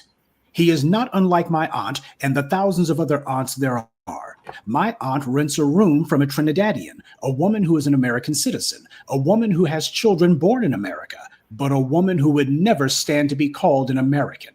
Because once you make her an American, you make her an American Negro. This woman spends her time thinking so many things of the American Negro that, in attempting to be such a generous thinker, she generally manages to outsay those whites who think the worst of any Negro. They have no morals, she says, because they drink beer out of cans. They don't know how to rear their children. They are lazy and without ambition. We came here, she said, meaning the thousands of West Indians in the States, and in so little time we have educated our children and bought so many apartment houses here in New York. But they, the American Negroes, talk of the South. Why don't they leave the South and come here? You tell me. I told her that hundreds of Negroes leave the South every week in search of a better life, but to no avail, my words falling on deaf ears. She will not rent her rooms to an American Negro without the recommendation of someone she respects. Years ago, she sent her daughter to a predominantly white school, and the child was accepted as an American Negro, which she in fact was. When she discovered that, she branded the child, to the child's protests, by putting gold bracelets on her wrists, bracelets being then a mark of West Indianism. I was talking to another woman. She has 2 children, one at Vassar and the other at Dartmouth. We were discussing the Negro child's search for an identity in America. Oh, she said proudly, my children never had those problems. You know, their father and I were born in the West Indies. Immediately, she seeks to unmake their Americanhood. She tells me not to think of them in the context of the average boy or girl because their parents are from the Caribbean. It's the same with almost every West Indian parent in the States. The majority of them believe that the British system of education is much better than the American, and some of them translate their belief by sending their children to study in the islands or in England. One of their standard complaints is that the American child who doesn't have the good luck to grow up in the home of West Indian parents ends up being badly behaved and ambitionless. Children in America, they say, are badly behaved, not like kids in the West Indies, kids who never say no, kids who are completely dependent on their parents, even while in their 20s. They like this type of spineless child, but not the fast-moving American child in this tense and unfaithful society. They believe that the American Negro is ambitionless and uneducated, and they maintain this belief even in the face of strong proof of the contrary, because it's part of the chain of beliefs which helps them to pass their days in another country, a crutch to lessen their insecurity. They want to see the unfavorable, so they see it. I have never been segregated, says one who has spent 30 years in the white man's kitchen, cleaning his floors and suffering humiliations. And I don't see why there should be so many demonstrations and so much unrest. I know white people, and they're not so bad. She is serious. Yes, I tell her, I know that you know the white man, but you know him too well, so well that you have forgotten yourself. But I'm a fool, she doesn't listen, and I realize she will die believing the same thing, so may God bless her. In the West Indies, everyone jostles for the chance to come to America. Everyone. It's the extensive gold mine waiting for intrepid diggers, and those who are here are generally teachers, civil servants, nurses, skilled persons, and students.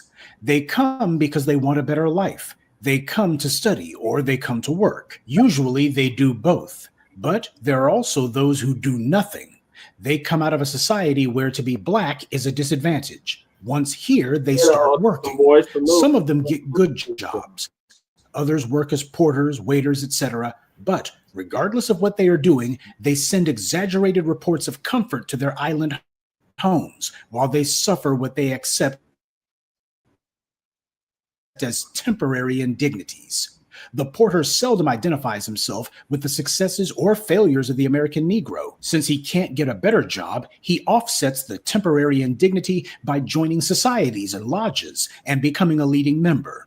One thing he always says, he is much better off in the West Indies. He may return to live there after some years away, but usually he stays here on his very tenuous montage, thinking that the fact that he came to America as an immigrant and not as a slave makes him so different from the Negroes whose forefathers were brought here in chains 300 years ago. There is no valid reason for this hysteria and false pride. The fact that the American Negro may have laughed at the African or West Indian several years ago is no justification for sniping for the sake of enhancing one's position in no man's land. We play into the hands of those who hate us most whenever we naively seek to dish out the same medicine which we have been swallowing for so many centuries.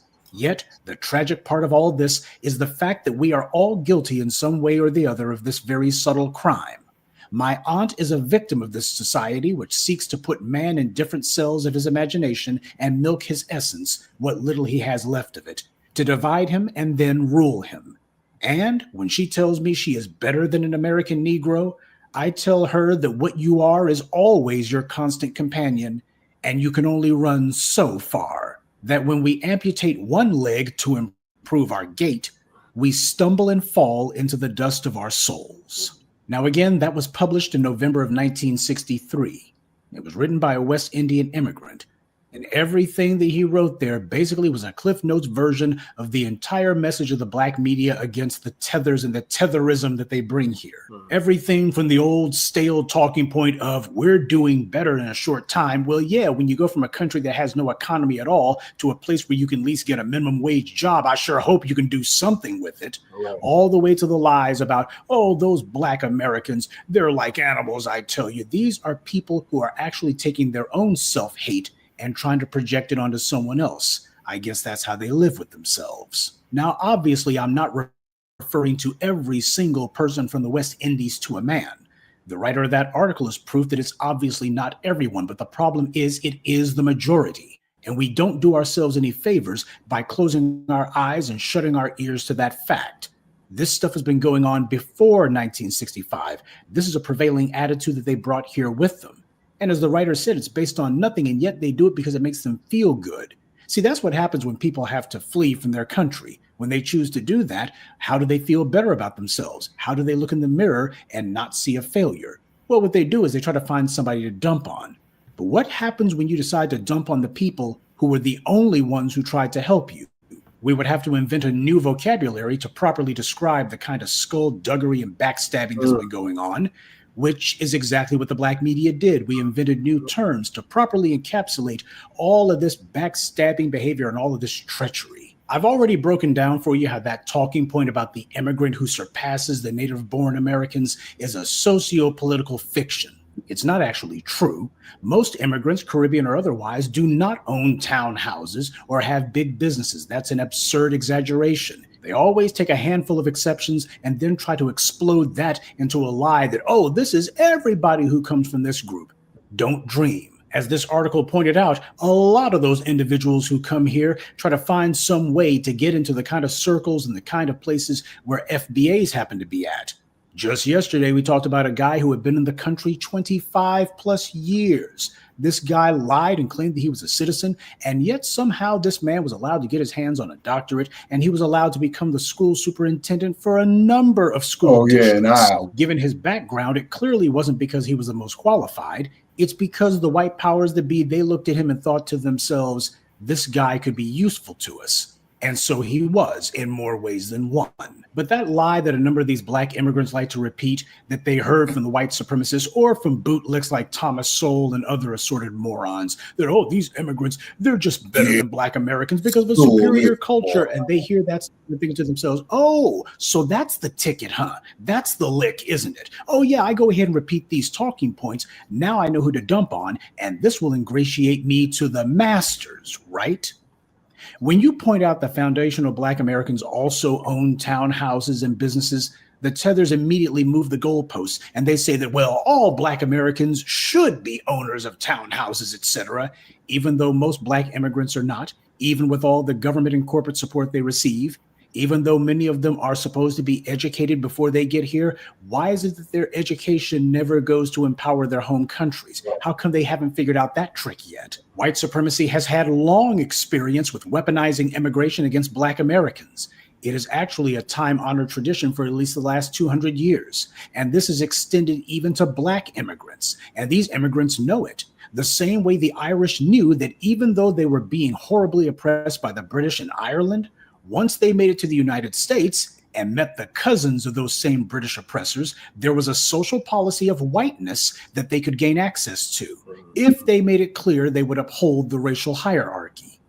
This article documents that even before the policy changes brought about by foundational black Americans in the 60s, you have immigrants from the Caribbean and also Africa who were bringing an attitude of contempt and disdain with them. Yes, there were riders, a number of them. But white power had long ago learned to identify a compliant and subservient Negro and weed out the ones who might be troublemakers. When these people run around with their accents and they're constantly talking about where they came from, they'll tell you where the hell they came from before they even tell you their name. What they're doing is they're trying to audition to white power. They're trying to advertise to the white powers that be that, hey, I've got no connection to those messy, troublesome FBA'S over there. Hey, Massa, you can trust me. That's the unspoken part, though for a number of them, like Candace Owens and others, they say it openly. But what truly amazes me is people sitting here having the nerve to form their mouths to say that foundational black Americans have no ambition. Who the hell are they trying to fool? What? These are people who came to the U.S. and their accomplishment was to get a job, as if that's never happened before. Perhaps for them it hadn't. But what they really mean is that they failed to build an economy at home that would have sustained them financially. So in order to feel better about having to flee to where black people did build an economy, they trashed the people who opened doors for them and who made it possible for them to have opportunities and rights, the kind of rights they don't even have at home.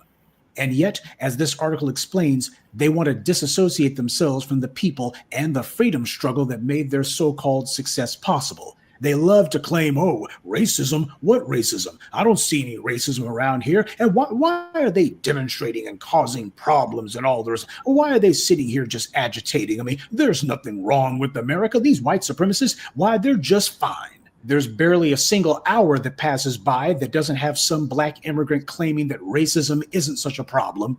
And they come from a place where racism doesn't exist because, hey, in our countries back home, everyone's black. So, we don't really see racism in America. And then white society gives them their wake-up call, such as when Caribbean immigrants like Botham Jean and Akai Gurley and Patrick Dorisman are killed. And then suddenly they see racism everywhere. Well, that is until they realize, ooh, I still want to be in good with Massa, so I forgive them regardless. All the anti-FBA hate, all the performative extremist rhetoric from them, they put on a pathetic display of denying reality. And the audience for their little sideshow isn't us. It's the dominant society that they're desperate to get in good with. And they hope that if they can just heap enough scorn on us publicly, then Zaddy will notice their shameless bootlicking and throw them a bone. And they actually think that this kind of behavior is smart. This has been going on for several generations now, well before the 60s. It explains their backstabbing behavior towards us when they get here, but it also explains why nothing ever got popping back in their home countries. It's just a fact. Builders don't hate. And haters don't build. This article was written over 60 years ago. I have to repeat that because you need to understand that this was before all the social and policy changes of the 60s. These people that this writer was talking about, they came over in the 1950s and earlier than that. And this was the attitude they brought with them. This is why they're ready to break their necks and jump out a window to tell everyone that they're Jamaican or Trinidadian or Barbadian or African or whatever. They understand the rules of racism, and they recognize full well that the reason that white power let them into the U.S. wasn't because it liked them. They did it because white power could weaponize immigration against us to maintain a racial pecking order. And as far as they were concerned, they'll play along with the divide and conquer strategy. That is, if they can get a few butter biscuit crumbs out of it. But you notice that not one of these self-described successful and ambitious West Indians ever lifts a finger to rehabilitate their home countries. Not even one. The Candace Owens and others can try to play the game of exalting their home countries, but just because these good white folks don't sit there and laugh in their faces doesn't mean that they're fooled. The dominant society fully recognizes these tethers for what they are, useful idiots, tools for white supremacy, meant to be used and then broken. How does the tether live with the lie that they've become, though? Well, they do it by never looking at it. No Black American has ever done anything to them, and yet they want to be the first to attack us. Why? Because above all, we remind them that they can never be white, which is what they really want.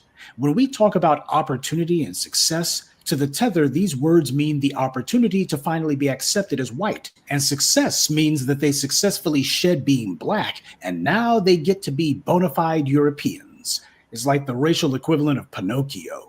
The problem for the people of the West Indies and for the Africans is that they never came to terms with why it is that their countries and the places that they eventually were dragged to became such easy prey for their oppressors. Why is it that these very individuals who love to brag about their alleged education and how in their countries, why everyone in the government's Black, we know what it means to grow up and see that there's a Black attorney general, Black prime minister, Black this, Black that. How come all of these excellent, extraordinary minds never translated into these countries becoming the Singapore of the Caribbean?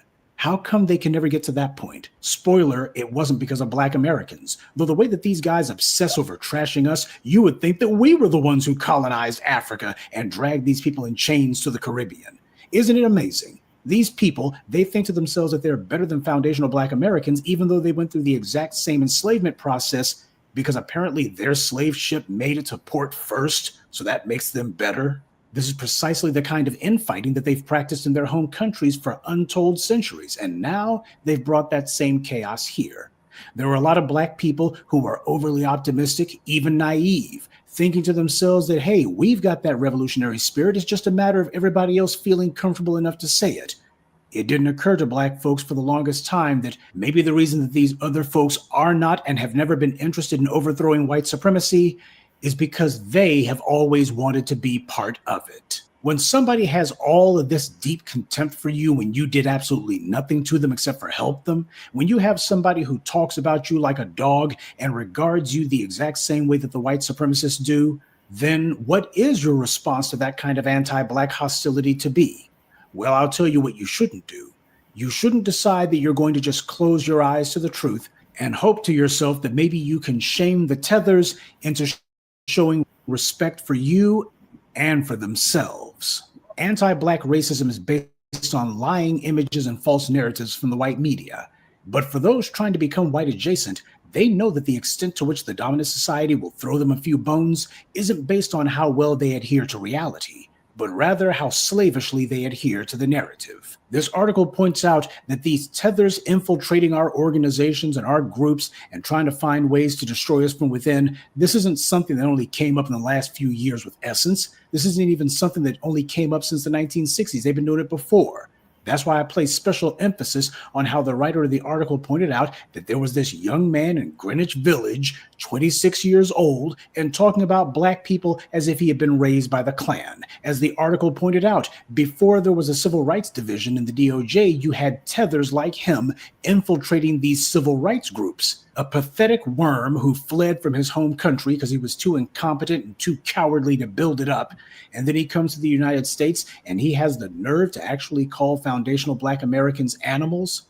No, we're not animals, though in his case he would qualify because he's certainly a snake. That's why he slithers on his belly for everything he wants. People like him, they hate foundational Black Americans, but they won't hesitate to use our organizations to boost their own profile and to use us as a springboard to elevate themselves. You see, that's what they were doing back home too.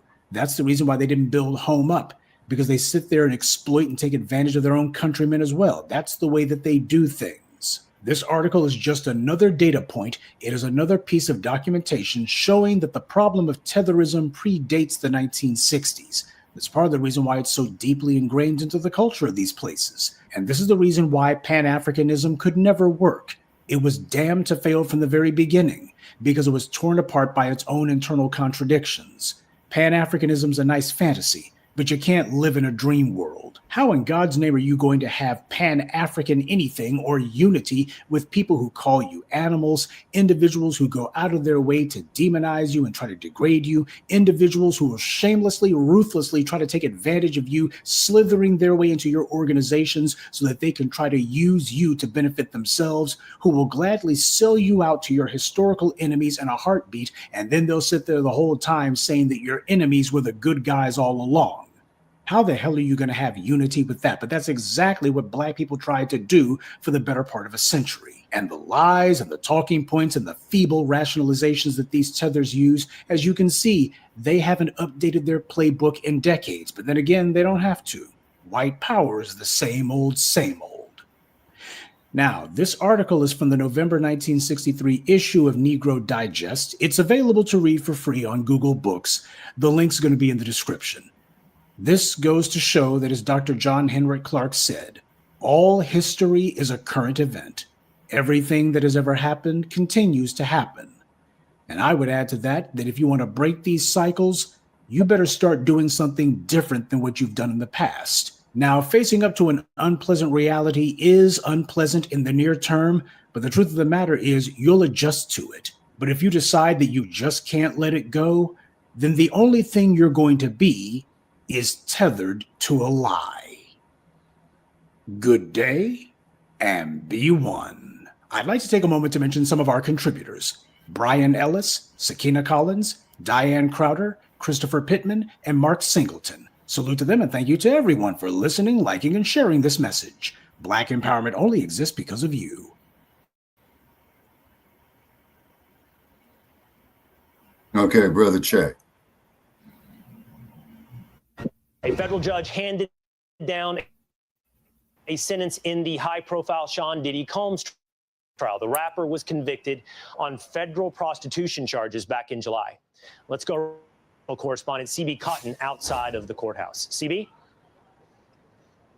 Hey, well, yeah, the judge moments ago sentencing Sean Diddy Combs to 4 years behind bars, telling the court he took into consideration that Diddy was self-made, someone who lifted up others, supported his family. He noted that Diddy did a lot of this while even battling addiction, but he said he had to consider all of the rapper's history. And he said that, specifically, he said, quote, a history of good works can't wash away the record.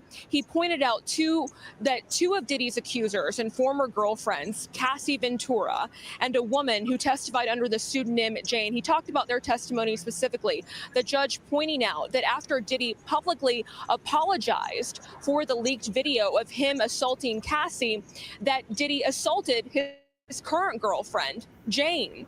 And this sentence handed down 4 years behind bars for Sean Diddy Combs. It comes after Diddy pleaded for mercy, stood up and addressed the judge inside the courtroom. In a shaken voice, he apologized to Cassie Ventura. He apologized to that former girlfriend, again known as Jane. And he said he was sorry to all other victims of domestic violence. Diddy called his own behavior disgusting, shameful, and sick. And he said it cost him his career, his reputation, and his family. He also then turned in the courtroom to his children and apologized for letting them down, saying that he had not been the father they deserved. And he really pleaded with the judge to give him another chance. But again, ultimately, Will, we now know that the disgraced media mogul, who was once at the height of the music industry, has now been sentenced to 4 years behind bars. The judge said that any of Diddy's past good works could not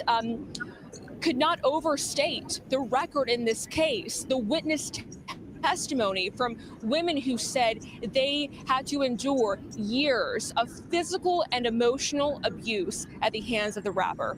Will, I want to send it back over to you. Quick follow-up, CB. The prosecution was looking for anywhere around 11 years, and the defense team for Diddy was looking for something like 14 months. As you mentioned, it came back at 4 years. Was there any visible reaction by Combs in the courtroom when he was handed down that sentence? Right now, I'm still waiting to get some more details about the reaction that we saw from both sides inside the courtroom. But Will, I do want to point out that the judge said that the requests being made on both ends, he said they were not reasonable requests. And I think that determination on his part ultimately led him to hand down that sentence. I'm looking at my producer who's about to hand me a note in a matter of moments. But right now, we know this sentence has just been handed down from the judge. 4 years behind bars. Like you mentioned, defense attorneys wanted a 14-month sentence, saying that the time Diddy has already spent behind bars was adequate punishment, arguing today that Diddy's businesses and reputation have already been destroyed. Prosecutors, on the other hand, said Diddy was not sorry and that his apology was phony and that there was some serious harm done to the victims of this case. Like you said, they wanted a sentence of at least 11 years. Ultimately, we know a sentence has now been shared with the court of 4 years behind bars for Sean Diddy Combs. Hey, Sean Hannity here. Hey, click here to subscribe to Fox News YouTube page and catch our hottest interviews and most compelling analysis. You will not get it anywhere else. Okay, Brother Che, you there?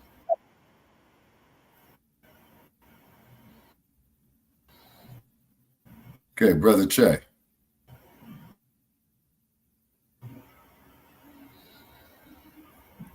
Is Solon Brother Che. This is something that I've been tracing the last, probably for about a week or two now. And I think it's a relevant topic based on what we see going on. I have these people's pictures up for a reason.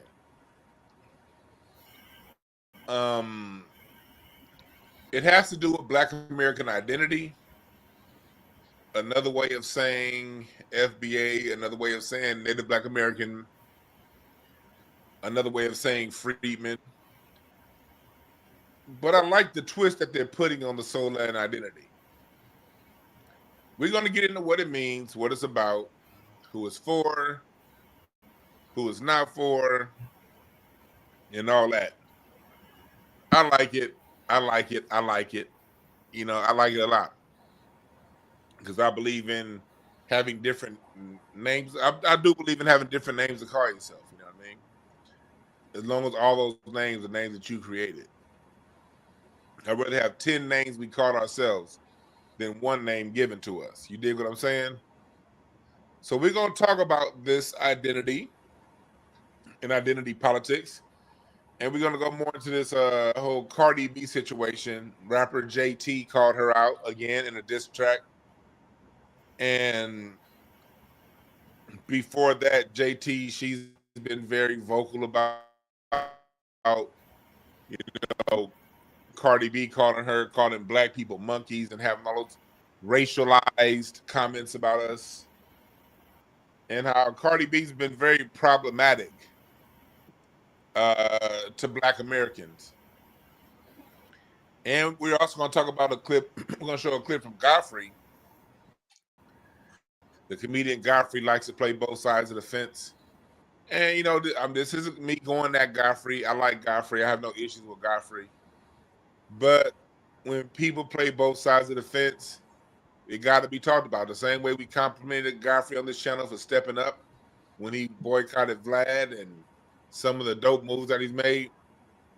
We got to call him out when he's talking about Black Americans and our identity and playing that African shit. That's not cool. And then I wish I could play. I wish I could play the video. I wish I could play the video. There's a song that's out I don't know. I might review the video over on Patreon. I might review it. But there's a song that's out right now.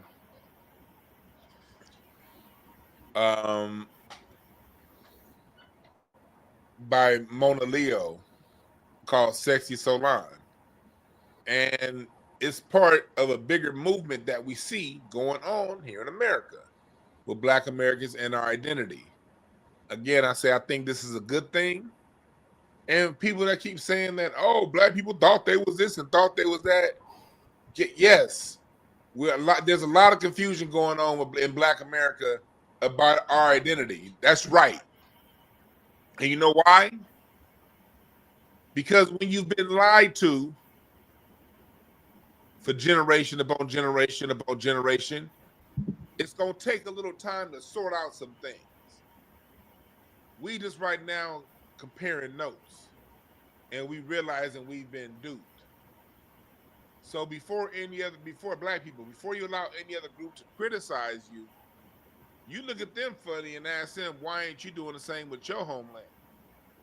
Maybe you're not Nigerian. Maybe somebody created that term in 1960, and what you are is from you may have your tribe, but you might realize your tribe got marched down to a totally different place. Your tribe ain't where it once was 300 years ago. They've been shuffled around and relocated. Cut off. Maybe it's time that you take some time to create your own national identity outside of a label that someone from England labeled your country. So anyway, we're going to get through that today. That's what we're going to talk about. We're not going to be here forever. Today is going to be a fairly short show. I'm not going an hour and a half, 2 hours today. I was going to take calls. I'm not going to take any calls because I do got so much shit to do. But I want y'all to tune in, strap in, do what you got to do. No pause. We don't use that kind of language around here. And we're going to get started in about 45 seconds.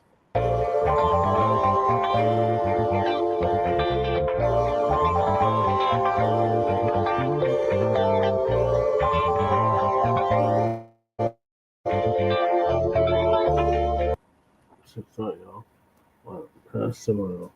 Shabaka, you still there? Yeah, I'm here, and I was putting up the information up there on Eartha Kitt. She was born in South Carolina, so I'm correcting myself on that. Okay. As also too, as I put in the chat room right there, she was the original Catwoman on a television series in the 1960s called Batman. Okay, Ms. Kitt also was a major critic of the war in Vietnam. Statements that she made when she was having a luncheon with Lady Bird Johnson. She was placed under surveillance, meaning that she perhaps was a victim of the COINTEL program. Then she went to Europe, for a few years. Then she did the movie Timbuktu, and then Ms. Kitt passed away. Oh, man, wait a minute. Okay, just bear with me right here. And then Ms. Kitt passed away in, oh, Lord, all this advertisement up here on this crap. Okay, all right. All this fucking advertisement. And they ain't paying us shit. Okay, Miss Kitt passed away December 25th, 2008. Now, here's something ironic about Miss Kitt. Do you know her birthday was January the 17th? A day after mine. Same day as Muhammad Ali. Exactly. You see what I'm saying? Okay, so may Miss Kitt rest in power. You know what I'm saying? It's because in that time in history, they only wanted Black people down on their knees, not standing up being men and what have you, Yeah. So, they really went through a long-term plan to break up the Black family unit. So if they went through all that to break up the Black family unit, that means that they had a whole lot of fear of the Black family unit being intact. And basically, it was designed to effeminize and demasculate the Black man. Yeah. Say, so like Willie Lynch said, like what Willie Lynch said, they could take the Black female and negotiate her at will, but that Black man standing up strong, oh no, he's a problem. You know what I'm saying? Yeah. So, Shabaka, what are your thoughts on what the good professor laid out about why the West Indians hate FBA'S? Okay, let me see here what the good professor said on that. The reason being, I believe it's to keep us all divided because they're in fear of unity, but they ain't got nothing to worry about because we too divided amongst ourselves. And you will probably see the unity in your lifetime, Brother Che, when you get up in my age group, but I won't see it. Yeah, I don't think it's going to happen, Shabaka. I really don't. Yeah. Well, they sure do got a whole lot of elements out there, to go against it. So it could be damn near to the point of whooping a dead horse. But the only thing I could say is the Charlie Kirks, the dumpsters, John Birch Society individuals, just keep that left jab up in their face, people, about how wrong they were, And then when they come on you with social media and want to argue with you, just delete and block their ass so that way they don't tear down your page. Shabaka, a lot of people that supported Charlie Kirk were from the Caribbean and from That's sad.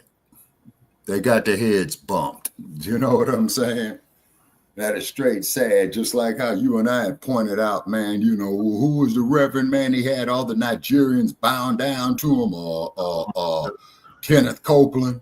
Yeah. And then you got a lot of these damn jackleg ass, black ass pastors in the Caribbean, in Africa, in the United States. And I was looking at one video and, like how they passed the plate around tithing, right?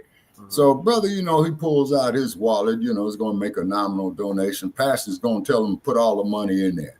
Now me, what I would have done with Pastor on that, I would have put my $5 back in my wallet, and then what I would have done was laid Pastor out with a smooth right cross because I'd be treating it as an attempted robbery. So a shout out there to New Era Detroit that went and jumped on a jackleg at the pulpit and whooped his ass. Pastor driving Cadillacs, Pastor wearing $3,000 to $4,000 custom cut suits. You see what I'm saying? Then the parishioners of the church, hey, Pastor, I need help with my rent. Hey, Pastor, I need to bury a loved one. Oh, we can't help it, but still come to church and tithe. I mean, so who's worse, the black pastor or somebody like Jim Jones? You tell me. I mean, they're both bad, Shabaka. They're equally bad. Yeah. Like Marianne said, look who introduced Candace Owens to her husband, Charlie Kirk. Well, that's strange. Who knows? Maybe Charlie Kirk tossed her up too. Yeah. All right. So the last topic is Diddy. Diddy. Mr. Combs. I did say that I would not make no comments on Mr. Combs until all the evidence or what have you was in. It appears as such. I did see the video of where Mr. Combs had struck this woman and kicked this woman in a hotel lobby. And it appears that she was trying to leave the room, not the hotel lobby, I'm sorry, the hallway. It appears that Mr. Combs was in the shower when she was making her exit because you could see that he had a towel on and what have you, okay? Mr. Combs, the only thing I can say about you, sir, is this. It looks all bad for you, man. You know what I'm saying? It really does. The sad part about it is with your wealth that you had at the time, because you ain't got none now because the county of Los Angeles seized all your property. They seized your assets. Florida's getting ready to break you. Same thing with New York. Mr. Diddy, you had a golden opportunity, man, if not a platinum opportunity to do something positive for the Black community as a whole, not only in the U.S. or in this hemisphere, but worldwide. But however, that was your money. You did what you wanted to do. Now, man, you got to sit up there and pay the piper, man. You know what I'm saying? When they're making it, in my opinion, to sum it up, Mr. Diddy, you brought that there on yourself, Mr. Combs. Yeah, but let's see what happened. Yep. Sentence in the high-profile Sean Diddy Combs trial. The rapper was convicted on federal prostitution charges back in July. Let's go right now to Fox News national correspondent CB Cotton outside of the courthouse. CB? Hey, Will, yeah, the judge moments ago sentencing Another Sean Diddy Combs newscaster to wearing a 4 leather years coat. behind bars, telling the court Did he Laura took Coates into start a consideration trend that Diddy here, Black was people? self-made, Just ask yourself someone who that lifted up question. others, supported his family. He noted that Diddy did a lot of this while even battling addiction, but he said he had to consider all of the rapper's history. And he said that specifically, he said, quote, a history of good works can't wash away the record. He pointed out that two of Diddy's accusers and former girlfriends, Cassie Ventura and a woman who testified under the pseudonym Jane, he talked about their testimony specifically. The judge pointing out that after Diddy publicly apologized for the leaked video of him assaulting Cassie, that Diddy assaulted his current girlfriend, Jane. And this sentence handed down 4 years behind bars for Sean Diddy Combs. It comes after Diddy pleaded for mercy, stood up and addressed the judge inside the courtroom. In a shaken voice, he apologized to Cassie Ventura. He apologized to that former girlfriend, again known as Jane, and he said he was sorry to all other victims of domestic violence. Diddy called his own behavior disgusting, shameful, and sick, and he said it cost him his career, his reputation, and his family. He also then turned in the courtroom to his children and apologized for letting them down, saying that he had not been the father they deserved. And he really pleaded with the judge to give him another chance. But again, ultimately, Will, we now know that the disgraced media mogul, who was once at the height of the music industry, has now been sentenced to 4 years behind bars. The judge said that any of Diddy's past good works could not overstate the record in this case. The witness testimony from women who said they had to endure years of physical and emotional abuse at the hands of the rapper. Will, I want to send it back over to you. Quick follow-up, CB. The prosecution was looking for anywhere around 11 years, and the defense team for Diddy was looking for something like 14 months. As you mentioned, it came back at 4 years. Was there any visible reaction by Combs in the courtroom when he was handed down that sentence?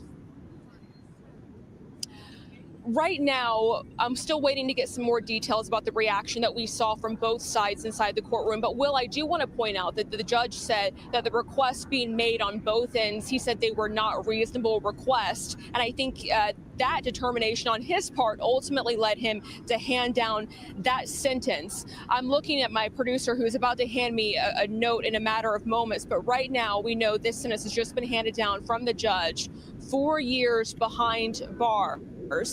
Like you mentioned, defense attorneys wanted a 14-month sentence, saying that the time Diddy has already spent behind bars was adequate punishment, arguing today that Diddy's businesses and reputation have already been destroyed. Prosecutors, on the other hand, said Diddy was not sorry and that his apology was phony, and that there was some serious harm done to the victims of this case. Like you said, they wanted a sentence of at least 11 years. Ultimately, we know a sentence has now been shared with the court of 4 years behind bars for Sean Diddy Combs. Hey, Sean Hannity here. Hey, click here to subscribe to Fox News YouTube page and catch our hottest interviews and most compelling analysis. Man, you don't put will your not shit get up on us. anywhere else. You don't advertise with us, gut lip. No, that was Hannity, but fuck him too. Oh, him too. Yeah. This next either or.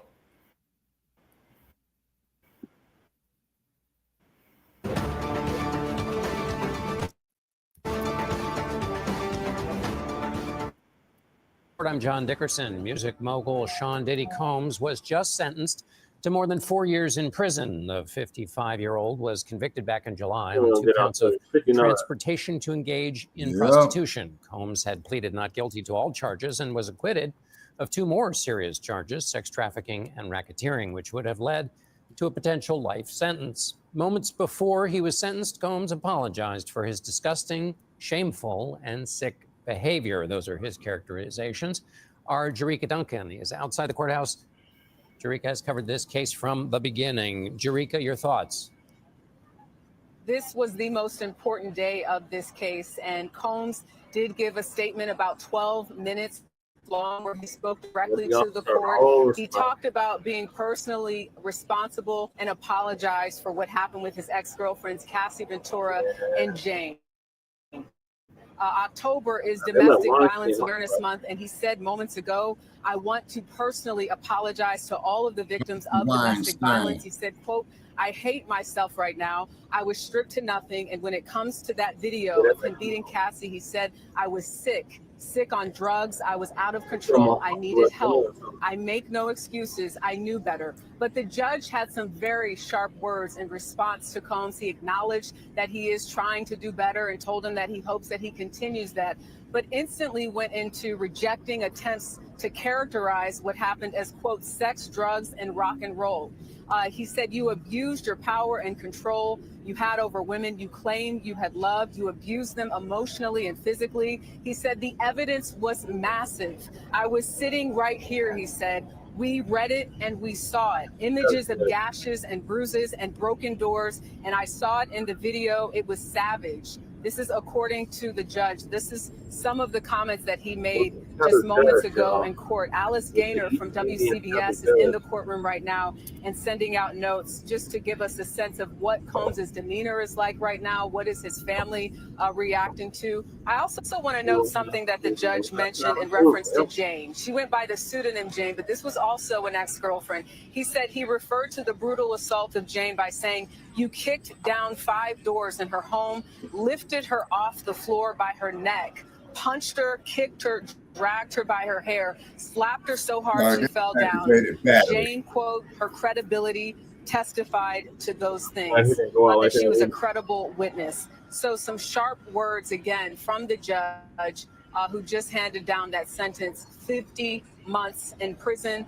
There will be time served, we believe, in consideration of that. So considering that, it might actually be 4 years. I'm just looking at a note, sentence is 50 months of incarceration. Agnifilo, which is the lead attorney for Combs, asking for more time to list facility recommendations. Also supervised release, 5 years, no reaction from Combs. He is still sitting, and there's a $500,000 fine. You can see behind me a little bit the crowd that has been gathered here pretty much all day as the family had been in and out of that courtroom.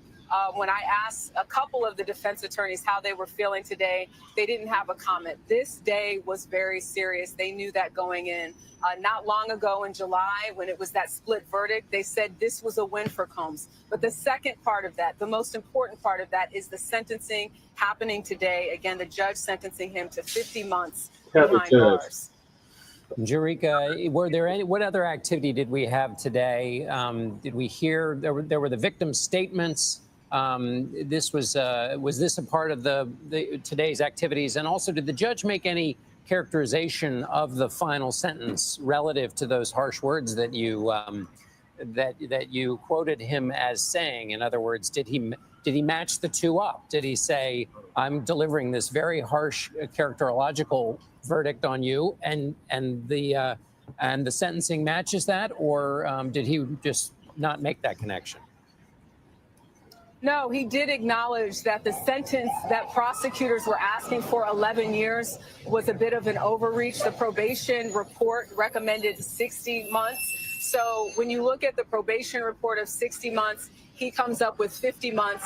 The prosecutors wanted 11 years behind bars. It's not quite in the middle, but it's a far cry from the 14 months that the defense was asking for. Some other things worth noting. Combs was found guilty on the 2 counts of the Mann Act. This is transportation of people across state lines for the purpose of prostitution, and that is illegal in this country. Prosecutor Christy Slavic at one point during this testimony So said you got that hit this with case the was man not act. just about prostitution, but violence. Yep. She emphasized the violence. And that is what we heard a little bit from the judge today when he recanted some of the testimony that we heard during the trial. Cassie Ventura, the star witness, the ex-girlfriend of Combs, who was with him for about 10 years, released a statement before this sentencing was handed down saying, "I am so scared that if he walks free, his first actions will be swift retribution towards me and others who spoke about him at this trial." All right, Jerika Duncan, thank you so much. Criminal defense attorney Caroline Polisi is with us. Caroline, what's your reaction to this? Yeah, he got hit with the man I think act. this is about as good of a sentence that Sean Combs and his lawyers could have hoped for. They did ask for 14 months, which is essentially time served. But when probation came in with that assessment, which was 60 months to 72 months, clearly the judge took that into consideration. Now, he downwardly departed from that, meaning I think two things are to note here that you heard the judge say there. One is which that a sentence should be sufficient but not greater than necessary to achieve the ends of justice. And so you'll often hear defense attorneys saying that.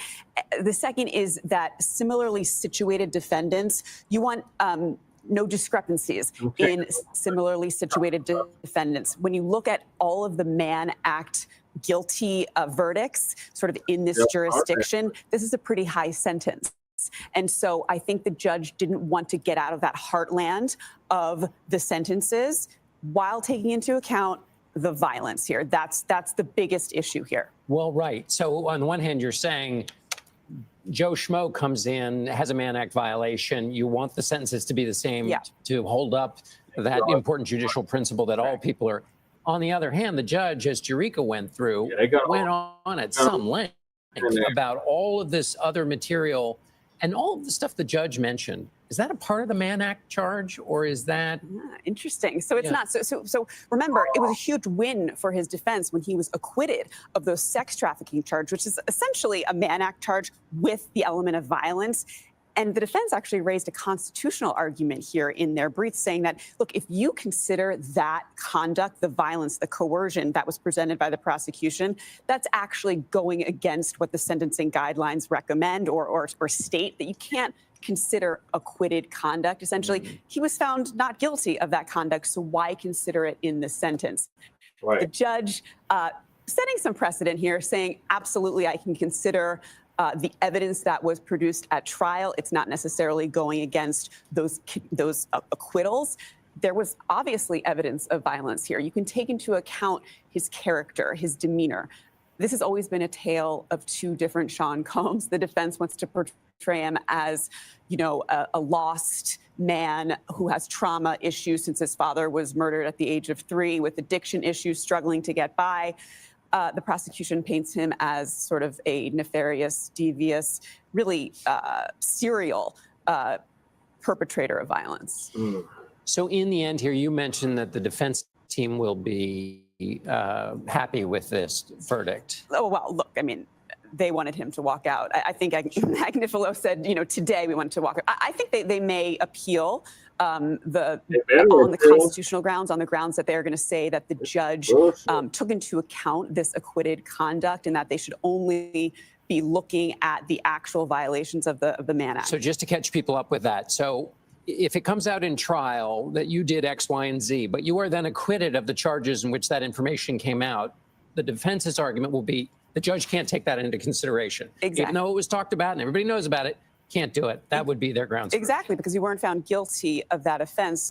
They haven't proven it by beyond a reasonable doubt. However, forever, sentencing judges can take into account prior bad acts if they find by a preponderance of the evidence that those were committed. And so it's kind of a gray area there. But clearly this judge did take those factors into account to some degree, but then mitigated it as well to keep it within those, to keep things a little bit more consistent in terms of, similarly situated defendants. All right, Caroline Polisi, thank you. CBS News legal reporter Katrina Kaufman was inside the overflow courtroom as the sentencing was read and is now outside for us. Katrina, what did you make? What's your reaction? What did you witness?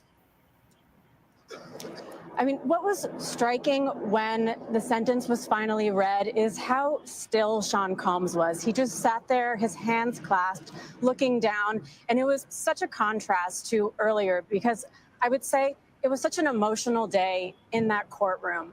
When Sean Combs' kids spoke in court today, they were all crying. His lawyer, Nicole Westmoreland, was crying. Sean Combs got up there and said his own words, and his voice was really shaking. He was very emotional as he told the judge how this had affected his life, how he felt like a changed man.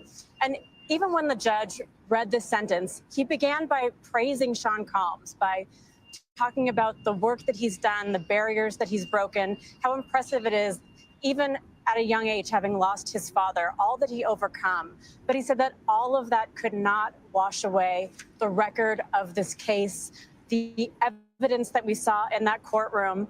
He also pointed to the fact that some of this aggravating behavior, the violence, took place even after Combs already knew that he was being investigated. And after that Intercontinental video that we've seen so many times, Sean Combs posted this apology on Instagram.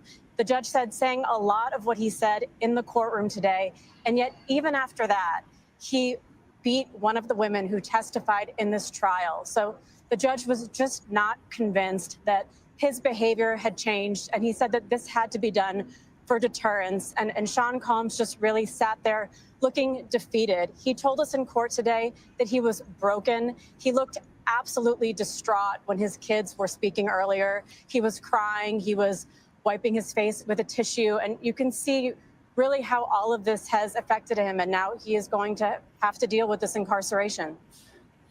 And in the judge's remarks, you mentioned that, Katrina, that he started off and he sort of had a trail of the way how long did he speak for? And was he pretty much monotone the whole way, or did the judge betray any emotion in his remarks?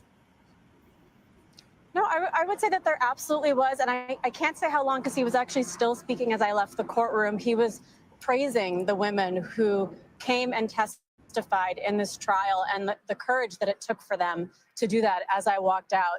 But you could absolutely hear emotion in his voice when he was talking about all of the things that Sean Combs has accomplished. You could tell that, he is very impressed by all that he has done, by the work that he is continuing to try to do in the prison system. But all of that just was not enough to overcome the massive amount of evidence that he said we saw in this case, the violence, the extreme nature of the behavior, the length of this behavior. It happened over a decade with multiple victims, and all of that just was not enough to supersede him saying that he now feels remorseful for this, that he is repentant. And earlier in the day, the judge also said that he just wasn't fully convinced by the narrative that Sean Combs and his team have been saying. CBS News legal reporter Katrina Kaufman, thank you. We want to go back to Jerika Duncan, who's outside the courthouse. Jerika, they're always in these high-profile trials, people who gather around, who kind of come and pick sides. What has the reaction been in the wake of this sentencing? I think you have people that have been out here, some that support Combs and are saying things like free Diddy. And then you have folks who are advocates and wanted to see him face some serious time. An attorney that I did speak to did make clear, though, that a lot of times in these federal cases, people don't necessarily serve the entire time. So again, Combs has already been behind bars for a little over a year. Then there's, I was told, 15% off for good behavior, sometimes 50% off the sentence. There's First Step Act credits to consider. There's a certain percentage that you can do for halfway house or home confinement, and possibly additional time off for drug treatment programs. So in the end, we don't know exactly what that really looks like in terms of how much more time Combs will spend behind bars. But again, this judge trying to send a message saying that what he did was wrong and that he did believe the credibility of those women who testified. Court just adjourned, but I want to leave you with a couple of thoughts from the judge. He looks over at Combs and says, you are going to get through this. There is light at the end to help people like him. You will have a chance, he says, to show your children and the world that accountability and change is possible. Jerika Duncan from outside the courthouse, Jerika, thank you so much. We begin tonight with the sentencing of hip-hop mogul Sean Diddy Combs in a New York courtroom today. A judge ordered Combs to spend more than 4 years in prison. Combs was convicted in July on prostitution-related charges. Today, he stood before the court for more than 10 minutes, apologizing and calling his actions shameful and sick. Prosecutors pushed for an 11-year sentence, while the defense argued for time served, since Combs had already spent more than a year in jail since his arrest. CBS legal contributor Jessica Levinson joins us now. So, Jessica, what was the judge's reasoning for the ultimate sentence that he delivered? Well, I think the judge largely agreed with Sean Combs that this behavior was sick. And you heard the judge talk a lot about the evidence of physical violence, the evidence of mental and emotional violence. The judge talked about essentially a massive amount of evidence. And he also talked about the idea that there needed to be a deterrent effect here, that people need to be held accountable for these types of crimes. And that obviously when it comes to punishment, we're looking just at the person who actually committed the crime, but also at the message this sends to the public. So I think all of those things together, plus the federal sentencing guidelines, are what the judge looked at in this case. Jessica, help me understand why the judge mentioned all of the behavioral aspects of Combs that have become so familiar. Why was he allowed to take those into account, given that those were things that really went to the charges about which Combs was acquitted? Okay, so how long do we have here? Very recently, the U.S. sentencing guidelines changed, and they changed to say that when it comes to acquitted conduct in a federal court, that acquitted conduct is not relevant when a judge is looking at the length that the sentence should be. But there's a carve out there that says unless that conduct helped in part to lead to the conviction of the offenses where there was the conviction. And then one more layer here, which is I think there's a question as to whether or not these federal sentencing guidelines are really mandatory. There was a case back in 2005 that said that the guidelines are not mandatory when it comes to U.S. federal court judges, that they're instead just guides. But that particular case, arguably not on all fours, look to this to be an issue on appeal. Sean Diddy Combs was sentenced today to more than 4 years in prison, and this was on 2 prostitution-related charges. It follows a roughly 2-month-long trial where Combs was acquitted on more serious charges of racketeering and sex trafficking. Attorney Chris Melcher joins us now. And Chris, thank you very much for talking to us about this. Is this sentence unexpected, given the more than 11 years the prosecution had asked for? Well, it's in line, Nancy, with the charges that he was convicted of, which were transportation for purposes of prostitution involving his 2 girlfriends at the time. And the jury acquitted him of much more serious charges of trafficking for force or fraud. And the prosecutor did ask for 11 years. The probation office, though, was recommending 5 to 7. So the judge is right in line with that. And I think that the prosecutor just really overcharged the case, or at least in the jury's perspective. And then when it came to sentencing, asked for much longer than the judge thought was appropriate. So today the judge heard from so many people, and also including from Combs himself. But does how big this case was in the public eye play a factor in what happened today? Well, unfortunately, it does. These cases are very difficult for the court to dispose of when so many people are watching. And the judge made a point to say that there has to be accountability when somebody this rich and famous and powerful abuses his position and does really some horrific acts against many women, that he has to be held accountable for it. And his apology and statement that he would never do it again really doesn't carry the day in the judge's mind, and there has to be some punishment, which is going to be a couple more years in prison. Chris Melcher, thank you very much for joining us. We appreciate your analysis. And turning now to our other top story of the night, Sean Diddy Combs has been sentenced to more than 4 years in prison. Over the summer, the music mogul had been found guilty on prostitution-related charges. CBS News legal reporter Katrina Kaufman was in the courtroom today in Manhattan and joins us now. Katrina, thanks for being with us here tonight. Going into today, there was the potential Combs could have even been out within weeks. So how did he react when he heard that sentence? You know, Nancy, what was notable was how little reaction there was. He looked down at his hands. They were clasped in his lap, and he just looked defeated. The same with his family. It was very quiet in that courtroom, very solemn, and it was a drastic difference from earlier because this day stretched on for a really long time. Many people spoke in court, his attorneys, and most notably his children. That was extremely emotional. They were crying. They were talking about how much they respect their father and how hard it has been for them to not have him around, especially his children who lost their mother, Kim Porter. His lawyer, Nicole Westmoreland, also broke down crying when she talked about Sean Combs. She said that he had changed her life. And then Sean Combs himself got up and spoke in court. And he said that what's been really hard for him during this trial is having to be silent, not being able to speak on his own behalf. He said that his actions were disgusting, they were shameful, and they were sick. He said that he's not a larger-than-life person. He is a human being, and that he got lost in the excess, in the ego. His voice was shaking. He was crying today. I saw him wiping tears from his face in court. And he ultimately said that he is humbled and he's broken. He said, "I hate myself right now," before the judge and before this sentence came down. So, Katrina, prosecutors, though, they had wanted this sentence to be 11 years. What did the judge say when they actually handed this down? So ultimately, the judge decided to give him this sentence of 50 months incarceration, 5 years of supervised release. And this is actually lower, it's significantly lower than what the prosecution wanted. That was about 11 years. And then the probationary recommendation was 7 years. Now, Sean Combs' team, they wanted only up to 14 months. So he did end up getting significantly more than that. What the judge said, though, is he began when he delivered this sentence by very warmly talking about all that Sean Combs has accomplished, the things that we heard today, how devoted he is to his family, how he broke barriers as a Black man, his entrepreneurship.